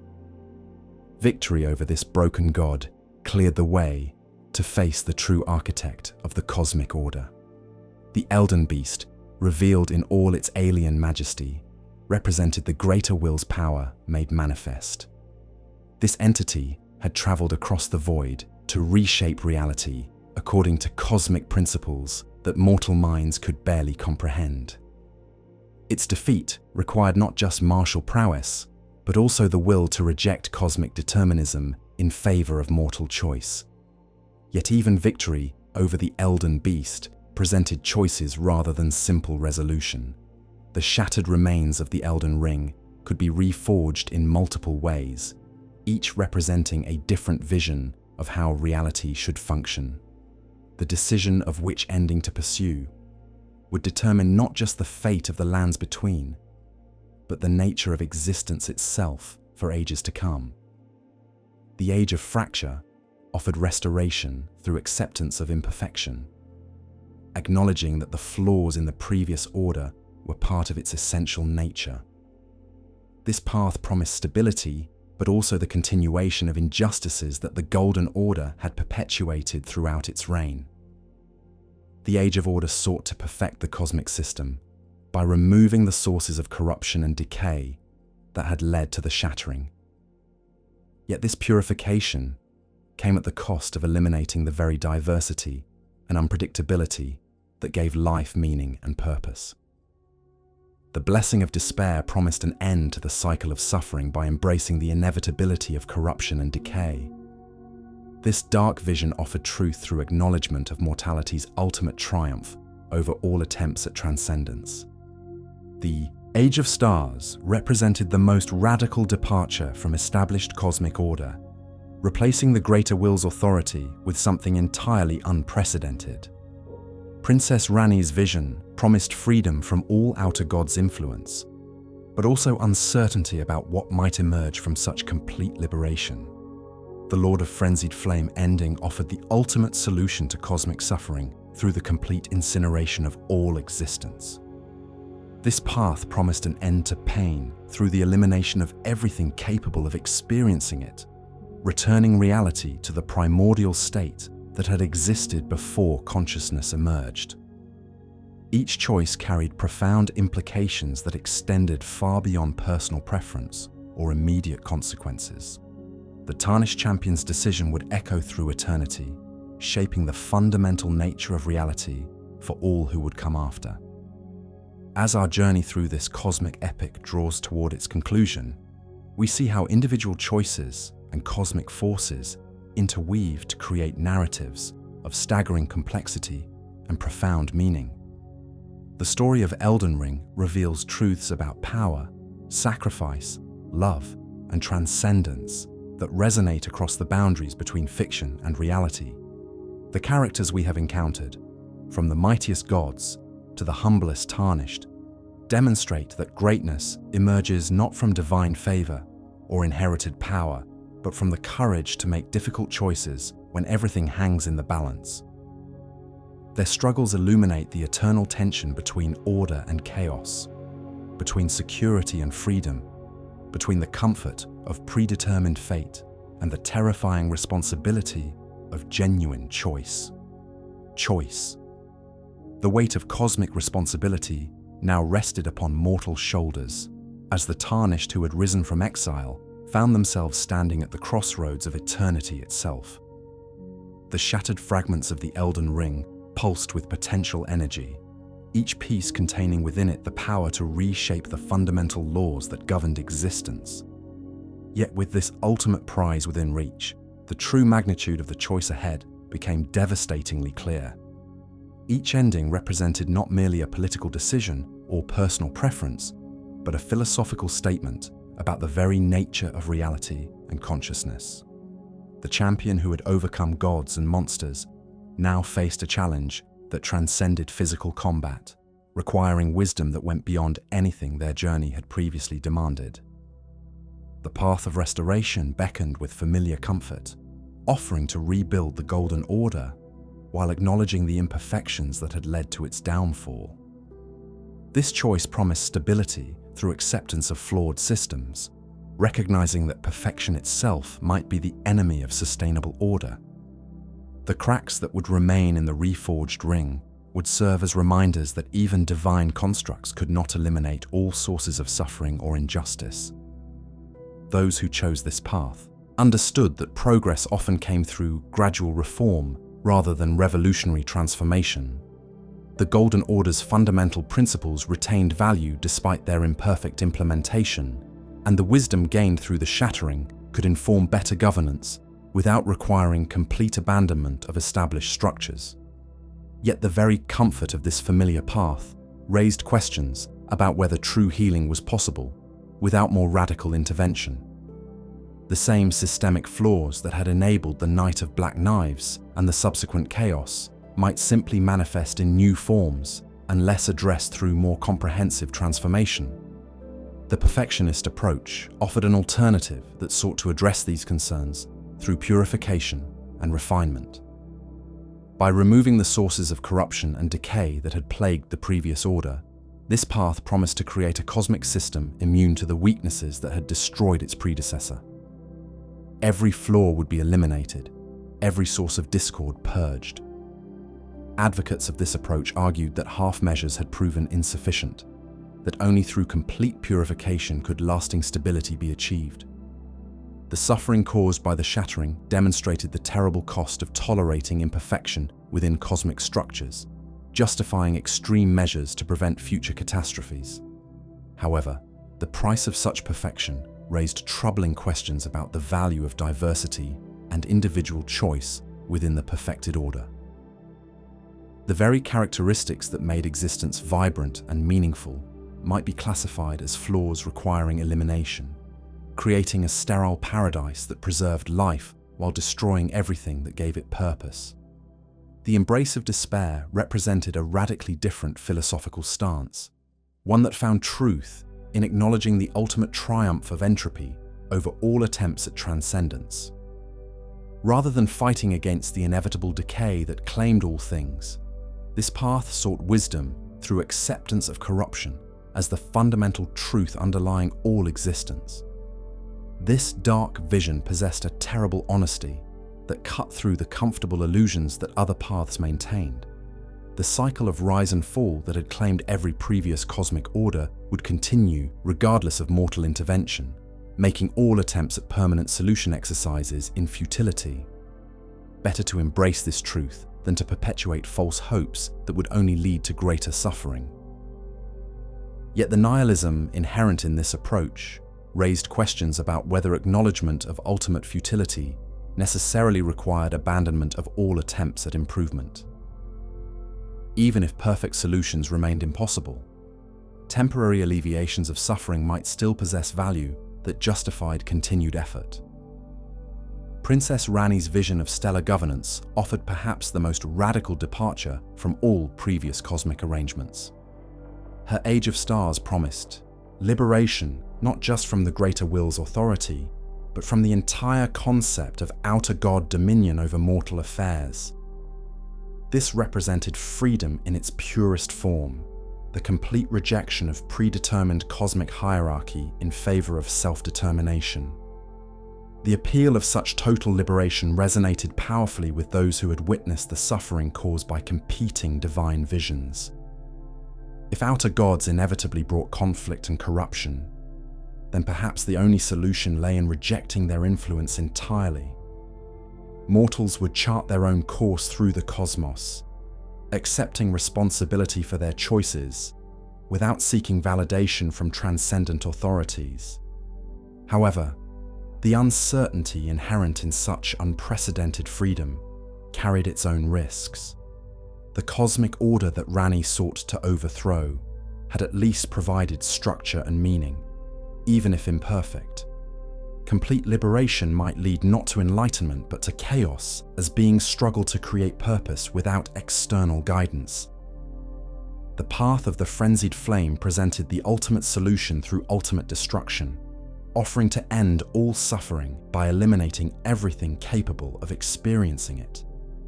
This approach possessed a terrible logic that cut through all philosophical complexity by removing the foundations upon which such debates rested. Advocates of this final solution argued that all other approaches merely rearranged the components of suffering without addressing its fundamental source, the existence of consciousness itself. Only through the complete incineration of all awareness could true peace be achieved, returning reality to the blessed simplicity that had existed before the emergence of sentient life. The absoluteness of this solution eliminated the need for difficult choices about governance or cosmic philosophy by rendering such questions irrelevant. Yet it also represented perhaps the greatest failure of imagination possible, abandoning all hope for improvement in favor of comprehensive negation. As the tarnished champion contemplated these momentous choices, the weight of countless lives and infinite possibilities pressed down upon their consciousness. The decision they made would echo through eternity, shaping not only their own fate, but the destiny of every being that would ever exist within the reality they chose to create. The true tragedy of this moment lay not in the difficulty of the choice itself, but in the recognition that no perfect solution existed. Each path carried profound costs and uncertain benefits, forcing the champion to accept responsibility for consequences they could not fully predict or control. The journey that had brought them to this point had tested every aspect of their character and capability, forging them in the crucible of cosmic conflict until they possessed the strength necessary to bear such ultimate responsibility. Yet all their victories and accumulated wisdom could only prepare them for the choice itself, not eliminate the fundamental uncertainty that surrounded its consequences. The silence that filled the space at the heart of the Erd Tree seemed to stretch across eternity as the champion considered their options. Here, at the center of all cosmic authority, the voices of gods and mortals alike fell silent, leaving only the sound of their own heartbeat to mark the passage of moments that would determine the shape of all moments yet to come. The shattered Elden Ring awaited their touch, its fragments ready to be reforged according to whatever vision they chose to implement. Each piece hummed with potential energy that had shaped reality since the golden star first descended from the void, carrying within it the accumulated weight of every choice that had led to this singular moment. The greater will's presence could still be felt at the edges of perception, a vast consciousness that had shaped existence according to its incomprehensible design for countless ages. Yet even this cosmic entity seemed to pause in anticipation of the mortal choice that would determine whether its vision would be renewed, refined, rejected, or utterly destroyed. The ghosts of the past gathered in the shadows of possibility, their voices whispering across dimensions as they offered their final counsel. Queen Marika's anguished spirit carried the weight of maternal love betrayed by cosmic necessity.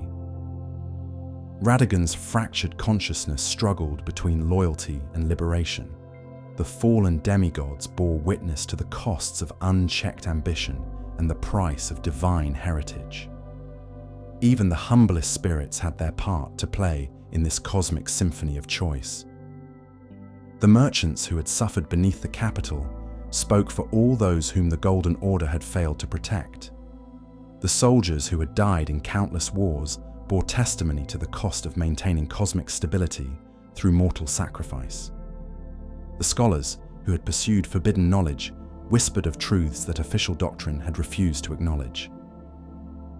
Princess Ranni's voice rose above the others, carrying with it the cold clarity of one who had sacrificed everything for the possibility of genuine freedom. Her words cut through the confusion of competing claims and cosmic authorities, offering a vision of existence unshackled from the predetermined paths that had led only to suffering and stagnation. Yet even her radical proposal carried echoes of uncertainty, for freedom itself could become a form of tyranny if it demanded the abandonment of all structure and meaning. The choice between order and chaos was not simply a matter of selecting one over the other, but of finding some synthesis that could preserve the benefits of both while avoiding their respective pitfalls. The moment of decision arrived without fanfare or cosmic announcement, marked only by the champion's own recognition that further contemplation would not resolve the fundamental uncertainties that surrounded each path. Action required. Faith in the absence of certainty, commitment despite incomplete knowledge, responsibility accepted without guarantee of success. As mortal hands reached toward the fragments of cosmic law that had governed reality since time immemorial, the universe itself seemed to hold its breath. The choice that followed would not merely determine the political structure of the lands between or the religious practices of its inhabitants, but would fundamentally alter the nature of consciousness, causality, and existence itself. The reforging began with touch, as flesh that had been hardened by countless battles made contact with power that had shaped stars and created worlds. The fragments responded to mortal will in ways that surprised even those who had studied cosmic mechanics for lifetimes, proving that the relationship between consciousness and reality operated according to principles that transcended conventional understanding. Light erupted from the point of contact, not the golden radiance that had characterized the previous order, but something entirely new, an illumination that carried within it the essence of the choice that had been made. This light would spread throughout the lands between and beyond, carrying with it the fundamental laws that would govern existence in whatever age was about to dawn. The transformation that followed was both instant and eternal, changing everything while somehow maintaining the essential continuity that allowed consciousness to persist across the transition. Those who witnessed the reforging would carry its memory for whatever remained of their existence, understanding that they had been present at the moment when one cosmic age ended and another began. The new Elden Lord rose from the process, fundamentally changed, no longer merely a champion who had overcome impossible odds, but something approaching a cosmic principle made manifest. The responsibility they now bore transcended personal ambition or individual desire, encompassing the welfare of every being that would exist within the reality they had chosen to create. Yet even in this moment of ultimate transformation, the essential humanity that had driven their journey remained intact. The love for companions fallen along the way, the memory of injustices witnessed and corrected, the determination to create something better than what had come before, all of these mortal concerns persisted within the cosmic consciousness they had assumed. The story of Elden Ring reached its conclusion not with simple resolution, but with the opening of infinite new possibilities. The choice that had been made would echo through eternity, but it was only the first of countless decisions that would shape the age to come. The true test of any cosmic order lay not in its initial implementation, but in its ability to adapt and grow in response to challenges that could not be foreseen. As the light of the New Age spread across the lands between, carrying with it the promise and peril of unprecedented change, one truth emerged with crystalline clarity. The greatest victories were not won through the defeat of external enemies, but through the courage to make difficult choices when everything hung in the balance. The tarnished who had risen from exile to claim the highest throne in creation had proven that greatness emerged not from divine favor or inherited power, but from the willingness to bear responsibility for consequences that extended far beyond personal understanding. The cosmic wheel would continue to turn, driven now by the choices of one who had learned through suffering and sacrifice that the price of meaningful change could never be calculated in advance. Whether the New Age would prove better than its predecessor remained to be seen, but its foundation rested upon something that all previous orders had lacked: the recognition that even gods must sometimes yield to the wisdom that emerged from mortal struggle and mortal love. Thus concludes our journey through the complete story of Elden Ring, a tale that reminds us that the greatest adventures are not those that end with simple triumph, but those that force us to confront the fundamental questions of existence itself. In the lands between, as in our own reality, the true measure of heroism lies not in the power to destroy enemies, but in the wisdom to make choices that honor both the past we inherit and the future we hope to create. The echoes of transformation rippled outward from the Erdtree's heart, carrying with them the fundamental changes that would reshape every corner of existence. Yet even as the new cosmic order took hold, the memories of what had come before lingered like shadows cast by a dying flame. The lands between bore witness to the conclusion of one age and the tentative beginning of another, marked by signs both subtle and profound. In the streets of Leyndell, where golden light had once bathed every stone in divine radiance, new illumination began to take hold. The architecture remained unchanged, but the very air itself seemed different, charged with possibilities that had not existed moments before. Citizens who had cowered in their homes during the chaos of the shattering began to emerge, sensing that something fundamental had shifted in the cosmic balance. The merchants who had survived the long years of conflict found themselves faced with questions that had no precedent in their experience. What value did ancient currencies hold in a world where the very nature of exchange had been altered? How could trade routes be re-established when the forces that had guaranteed safe passage had been fundamentally transformed? Throughout the realm, those who had served the various demigods during the shattering now faced uncertain futures. The soldiers who had fought for Godric's grafted ambitions found their oaths rendered meaningless by their lord's defeat. The knights who had defended Raya Lucaria against successive invasions discovered that their academy's purpose might require complete redefinition. The Cleanrot knights, who had followed millennia through plague and pestilence, maintained their vigil even as their mistress slumbered within the Haligtree's protective embrace. Their loyalty transcended the political changes that swept across the land, rooted in bonds that ran deeper than mere feudal obligation. Yet even they wondered what role they might play in whatever new order was emerging. In Caelid, where the Scarlet Rot had transformed the landscape into a nightmare of corruption and decay, subtle changes began to manifest. The malevolent energy that had poisoned the very soil seemed to respond to the cosmic transformation, though whether this meant healing or further corruption remained unclear. The Redmane Knights, who had maintained their posts despite their lord's madness, watched the skies for signs of what was to come.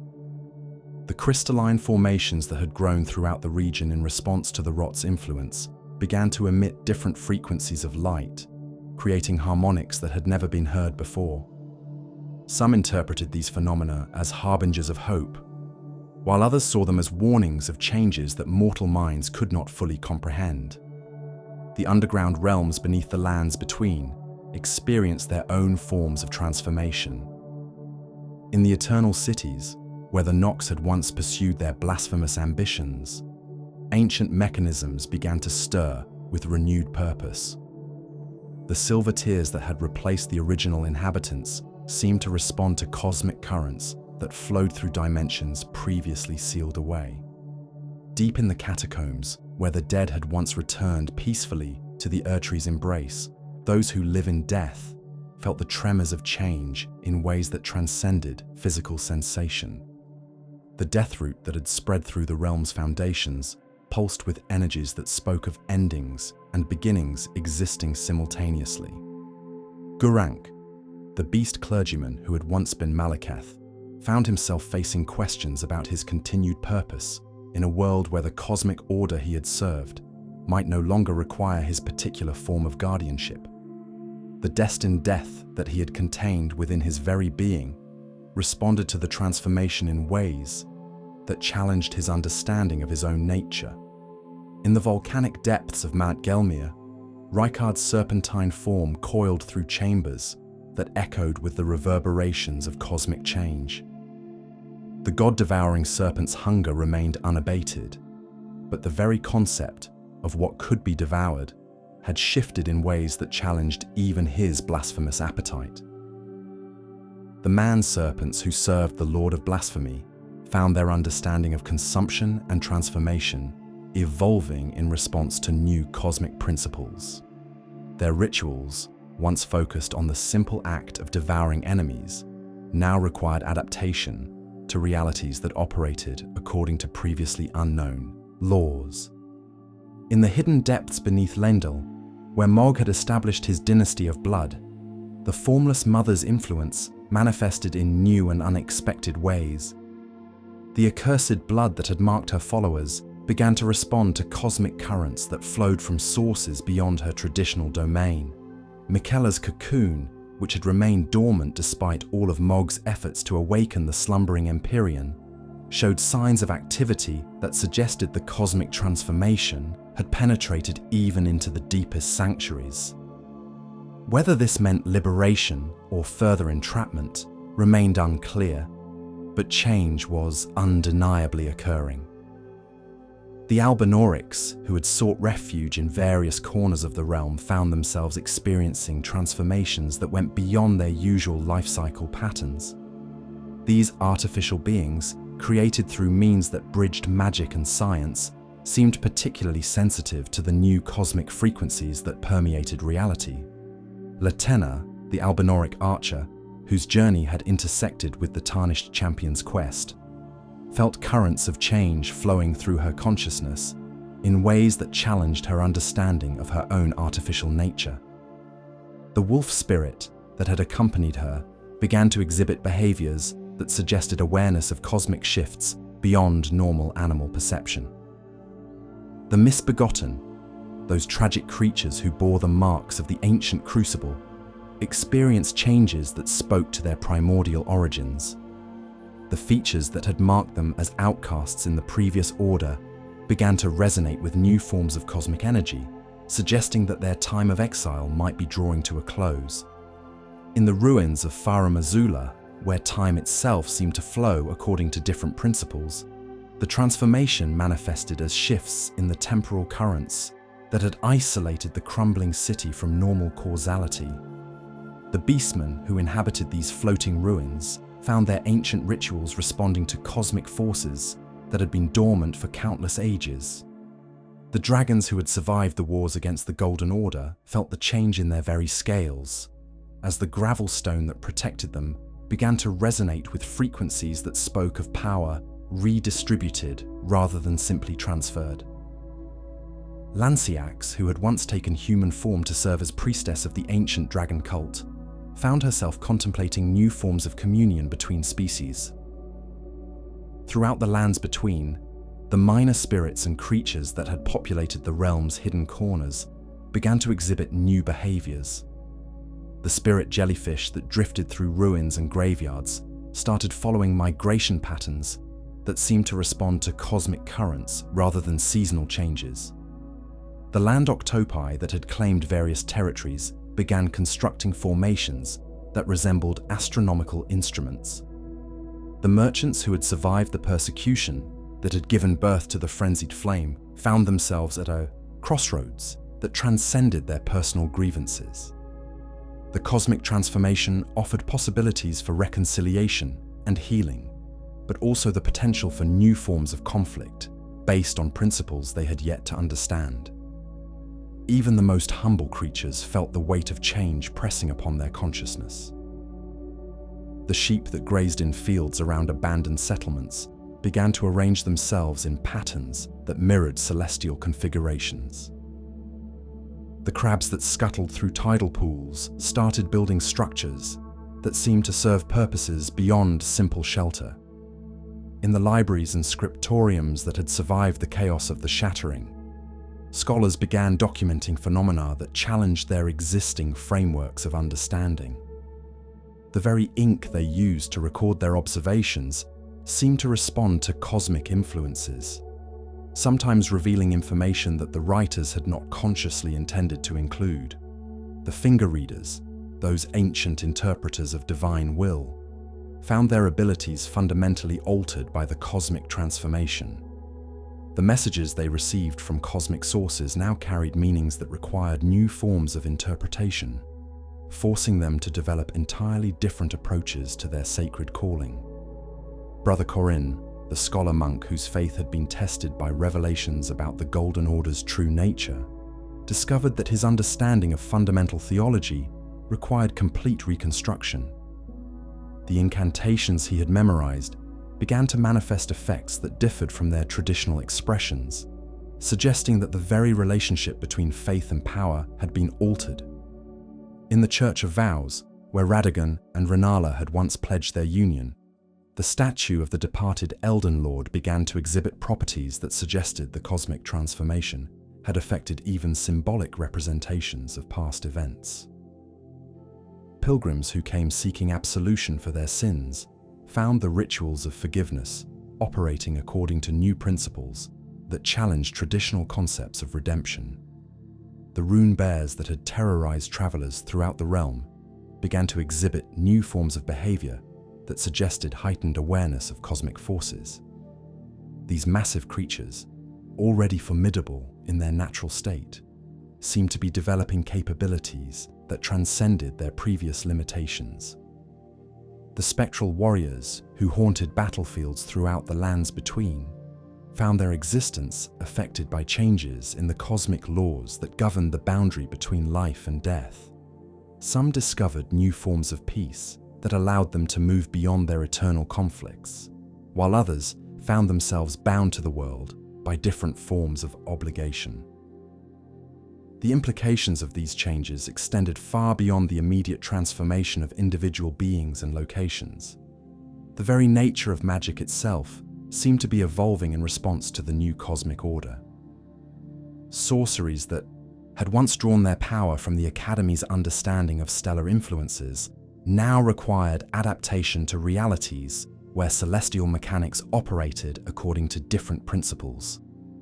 Incantations that had channeled the Erdtree's divine authority began to manifest effects that reflected the fundamental changes in cosmic hierarchy. Priests and clerics found themselves needing to develop new forms of devotional practice that acknowledged realities their traditional training had not prepared them to address. The memory stones that had allowed sorcerers to expand their mental capacity began to resonate with new forms of knowledge that challenged existing academic structures. Students who had spent years mastering established curricula discovered that their education required supplementation with understanding that had no precedent in recorded history. The sacred tears that had once enhanced the effectiveness of healing flasks began to exhibit properties that suggested the very nature of restoration and renewal had been fundamentally altered. Healers throughout the realm found themselves needing to develop new approaches to their craft based on cosmic principles they barely understood. Even the most basic aspects of existence seemed subject to subtle but profound modification. The way light fell across landscapes created patterns that had not existed before the transformation. shadows possessed depths that seemed to extend into dimensions previously inaccessible to mortal perception. The very air carried harmonics that spoke of realities operating according to laws that transcended previous understanding. As days passed following the cosmic transformation, it became increasingly clear that the changes affecting the lands between represented only the beginning of a much larger process. The new Elden Lord's choice had set in motion forces that would continue to unfold across timescales that dwarfed mortal comprehension. The question that haunted every thinking being in the realm was not whether further changes would come, but what form those changes would take, and whether mortal consciousness could adapt quickly enough to survive them. The transformation had been chosen by one who possessed both the wisdom earned through suffering and the power accumulated through victory. But even divine authority could not guarantee that the consequences would align with the intentions behind the choice. In the end, the complete story of Elden Ring revealed itself to be not a tale with a definitive conclusion, but rather the opening chapter of an even grander narrative, whose ultimate meaning would only become clear as the new age unfolded. The cosmic wheel continued its eternal turning, driven now by principles that reflected the triumph of mortal will over predetermined fate, yet bearing within it all the uncertainty and promise that such freedom necessarily entailed.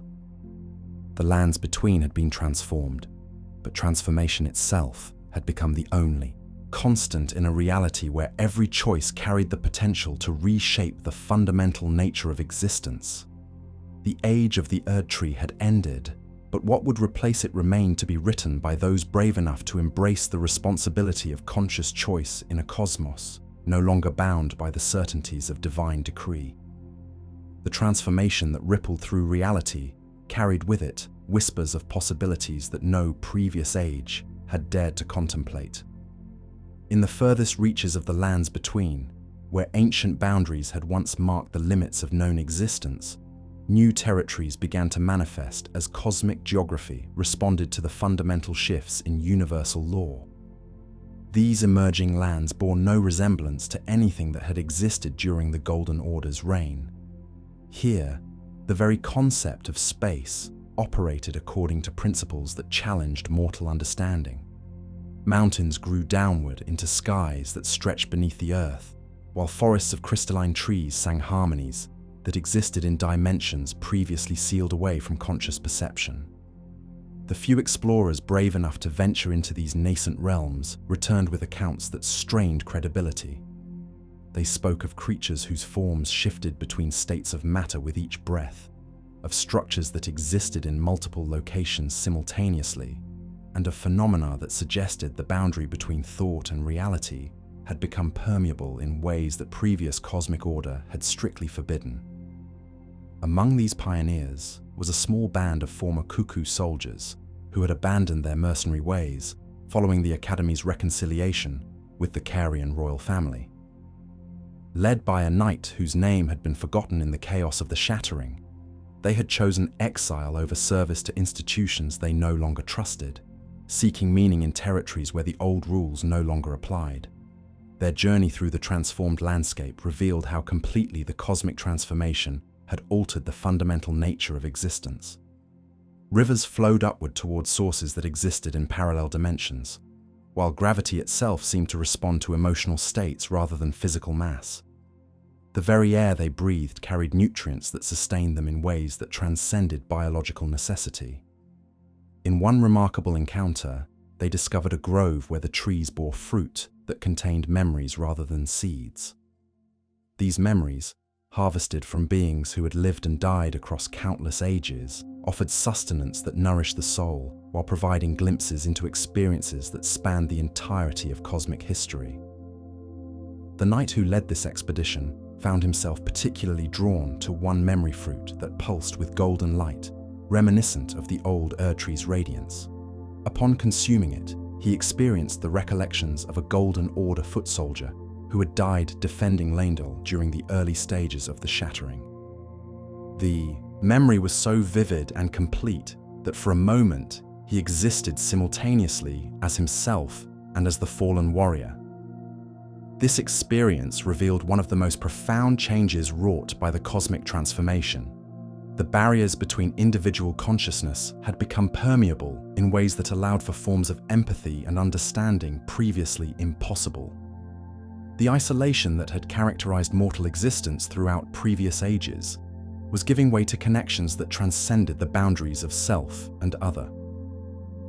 Meanwhile, in the depths of Raya Lucaria, Queen Rennala's recovery proceeded with surprising rapidity. The cosmic transformation had somehow healed the wounds inflicted by Radagon's abandonment, restoring not just her sanity, but enhancing her intellectual capabilities in ways that surpassed even her previous academic achievements. Her renewed research into the fundamental nature of sorcery revealed that the cosmic transformation had unlocked principles of magic that previous scholarship had only theorized about. The relationship between stellar influences and terrestrial phenomena now operated according to laws that allowed for forms of spellcasting that bridged the gap between academic theory and practical application. Working alongside scholars who had remained loyal throughout her period of madness, Rennala began developing new curricula that acknowledged the changed nature of reality. These studies required students to abandon many assumptions that had formed the foundation of traditional magical education, embracing uncertainty and adaptation as essential components of advanced practice. One of her most promising students, a young woman whose talent for lunar magic had attracted attention even before the transformation, discovered that she could now perceive the emotional resonance of celestial bodies in ways that previous generations of astrologers had never achieved. The moon's phases carried within them the accumulated feelings of every being that had ever gazed upon its surface, creating a vast reservoir of empathic energy that could be channeled for healing purposes. This breakthrough suggested that the transformation had not simply altered the mechanics of magic, but had fundamentally changed the relationship between consciousness and cosmic forces. Where previous ages had required complex rituals and extensive preparation to access transcendent power, the new order seemed to respond directly to sincere intention and emotional authenticity. The implications of this discovery extended far beyond academic circles. Throughout the realm, individuals who had never shown magical aptitude began manifesting abilities that responded to their deepest needs and desires. A farmer whose crops had been destroyed by the scarlet rot found that his grief over the loss had somehow granted him the power to purify corrupted soil through touch alone. A blacksmith whose workshop had been destroyed during the siege of Leyndell discovered that his anger at the senseless destruction had awakened within him the ability to forge weapons that could cut through the barriers between dimensions. His creations served not as instruments of war, but as tools for exploration and discovery in the new territories that continued to manifest. These spontaneous awakenings of power created both opportunities and challenges for the emerging order. While they demonstrated the democratizing effect of the cosmic transformation, they also raised questions about how such abilities should be guided and regulated. The old institutions that had once provided structure for magical education found themselves inadequate to address phenomena they had no framework for understanding. In response to these challenges, new forms of organization began to emerge organically throughout the lands between. These were not formal institutions imposed from above, but rather voluntary associations of individuals who shared similar experiences or goals. They operated according to principles of mutual aid and collective learning that reflected the increased empathy and connection that characterized the transformed world. One such group formed around the ruins of a church that had been dedicated to the Golden Order's orthodox teachings. The building itself had been abandoned since the shattering, its clergy either dead or fled, but the cosmic transformation had awakened something within its consecrated stones that attracted those seeking spiritual guidance in the new age. The individuals who gathered there came from diverse backgrounds and held varying beliefs about the nature of divinity and cosmic order. What united them was not doctrinal agreement, but rather shared recognition that the transformation had created opportunities for forms of spiritual practice that transcended traditional religious boundaries. Their gatherings resembled neither the formal liturgies of the Golden Order nor the academic discussions of the Carian court, but something entirely new that combined elements of both while adding dimensions that neither had previously encompassed. They shared experiences of the transformation through storytelling that seemed to create collective memories, allowing each participant to access the wisdom gained by others. Through these practices, they began to develop what might be called a theology of transformation, a framework for understanding how the cosmic changes affected not just external reality, but the deepest aspects of individual and collective consciousness. Their insights suggested that the new age required not just different forms of governance or magic, but fundamental reconceptualization of what it meant to be conscious beings in a reality where the boundaries between self and cosmos had become fluid. The influence of these emerging spiritual communities extended far beyond their immediate membership. Their emphasis on empathy, adaptation, and collective wisdom began to shape how conflicts were resolved and decisions were made throughout the broader society. Traditional hierarchies based on inherited power or institutional authority found themselves challenged by networks of relationship that valued authentic connection over formal rank. This shift manifested in practical ways throughout the reconstruction efforts that had begun across the realm.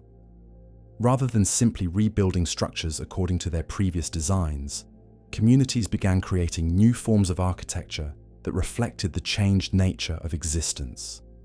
Buildings were designed to facilitate the enhanced empathy that characterized the transformed world, with spaces that encouraged connection and collaboration rather than hierarchy and separation.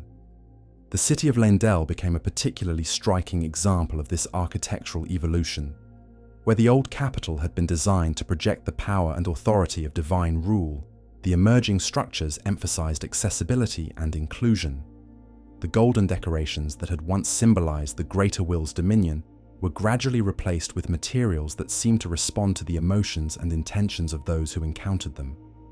The great gates that had once controlled access to different districts were modified to allow free movement, while somehow maintaining the security functions that protected inhabitants from external threats.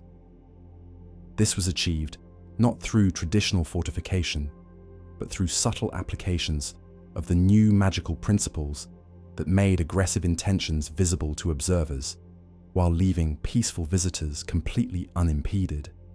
The marketplaces that had once operated according to strict regulations enforced by royal decree now functioned through systems of voluntary exchange that took into account the enhanced empathy that characterized post-transformation society. Merchants found that attempts to exploit customers created psychological discomfort that made such practices unsustainable, while fair dealing generated positive emotional feedback that enhanced both profit and satisfaction. These changes in economic practice reflected broader transformations in how value and worth were determined in the new age. The accumulation of material wealth remained important for practical purposes, but it was no longer the primary measure of success or status. Instead, recognition flowed to those who contributed to the collective well-being through innovation, artistic achievement, or service to others. This shift created opportunities for individuals who had been marginalized under the previous system to find new forms of purpose and recognition. The misbegotten, who had long been enslaved and despised for their connection to the ancient crucible, discovered that their unique physiology made them particularly sensitive to the cosmic changes. Their ability to perceive dimensional fluctuations that others could not detect made them invaluable guides for those exploring the new territories. The Albinaurics found that their artificial nature, rather than marking them as inferior to natural humans, actually provided them with advantages in adapting to realities where the distinction between organic and synthetic consciousness had become increasingly irrelevant. Their experience of existing as created beings prepared them for a world where identity itself had become fluid and transformable. Even the most humble spirits that populated the realm's hidden corners began to play more significant roles in the emerging order. The spirit jellyfish that had once been mere curiosities became messengers that could carry information across dimensional boundaries. The land octopi evolved into living libraries that preserved memories and experiences that might otherwise be lost during the ongoing transformation. These developments suggested that the cosmic transformation had not simply altered the distribution of power within existing hierarchies, but had fundamentally challenged the concept of hierarchy itself. The New Age seemed to operate according to principles that valued diversity and interconnection over dominance and separation, creating possibilities for forms of organization that previous ages could not have imagined. Yet even as these positive changes manifested throughout the realm, challenges and uncertainties remained. The transformation had been so comprehensive and sudden that many existing systems and institutions found themselves struggling to adapt. The knights who had sworn oaths to serve specific lords now faced questions about the meaning of loyalty in a world where traditional authority structures had been fundamentally altered. The scholars who had devoted their lives to understanding reality according to previous cosmic principles found their expertise suddenly obsolete, requiring them to approach learning with the humility of beginners despite their advanced age and accumulated knowledge. Some embraced this challenge with enthusiasm, while others struggled to accept that their life's work had been rendered irrelevant by forces beyond their control. The religious communities that had once provided spiritual guidance to countless faithful now faced the task of reinterpreting their core beliefs in light of cosmic changes that challenged fundamental assumptions about the nature of divinity and mortal purpose. Some found ways to adapt their teachings to accommodate new realities, while others retreated into orthodox positions that increasingly seemed disconnected from lived experience. Perhaps most challenging of all were the questions raised about the nature of identity itself in a world where consciousness had become permeable and transformable. Individuals who had spent their entire lives developing specific personalities and capabilities now faced the possibility that these essential aspects of self might be subject to change beyond their control. The enhanced empathy that characterized the New Age, while generally beneficial, also created new forms of psychological stress for those who found themselves experiencing the emotions and memories of others without adequate preparation or support. Learning to maintain personal boundaries while remaining open to connection became a crucial skill that required development and practice. Some individuals responded to these challenges by seeking isolation from the increased connectivity that characterized the transformed world. They retreated to remote locations where the cosmic changes seemed less pronounced, attempting to preserve ways of life that reflected previous ages. While these communities provided refuge for those who could not adapt to the new realities, they also risked becoming irrelevant to the broader evolution of society. Others embraced the transformation so completely that they lost connection to their original identities, becoming so fluid and changeable that they could no longer maintain the consistency of self required for meaningful relationships or sustained purpose. Finding balance between openness to change and maintenance of essential identity became one of the defining challenges of existence in the New Age. The ongoing exploration of newly manifested territories continued to reveal the vast scope of the transformation's effects. Entire continents had emerged from what had previously been empty ocean, populated by forms of life that combined characteristics from multiple dimensions. These beings were not invaders from other realms, but rather indigenous inhabitants of spaces that the cosmic transformation had brought into existence. Communication with these entities proved challenging but not impossible, requiring forms of interaction that went beyond traditional language to encompass emotional resonance, memory sharing, and consciousness bridging. The explorers who made contact with them returned with accounts of civilizations that operated according to principles so alien to previous human experience that new vocabularies had to be developed to describe them. Yet despite their strangeness, these beings seemed to share certain fundamental characteristics with the transformed inhabitants of the lands between. They valued connection over isolation, growth over stagnation, and harmony over conflict. Their societies, while organized according to principles that challenged human understanding, demonstrated the same emphasis on empathy and cooperation that was emerging in the post-transformation world. Thank you for joining me on this epic journey through the complete story of Elden Ring, fellow travelers. We've witnessed the rise and fall of cosmic orders, the price of divine ambition, and the eternal struggle between predetermined fate and mortal choice. From the Greater Will's golden star to the tarnished champion's ultimate decision, this tale reminds us that true heroism lies not in power, but in the courage to forge our own destiny when everything hangs in the balance.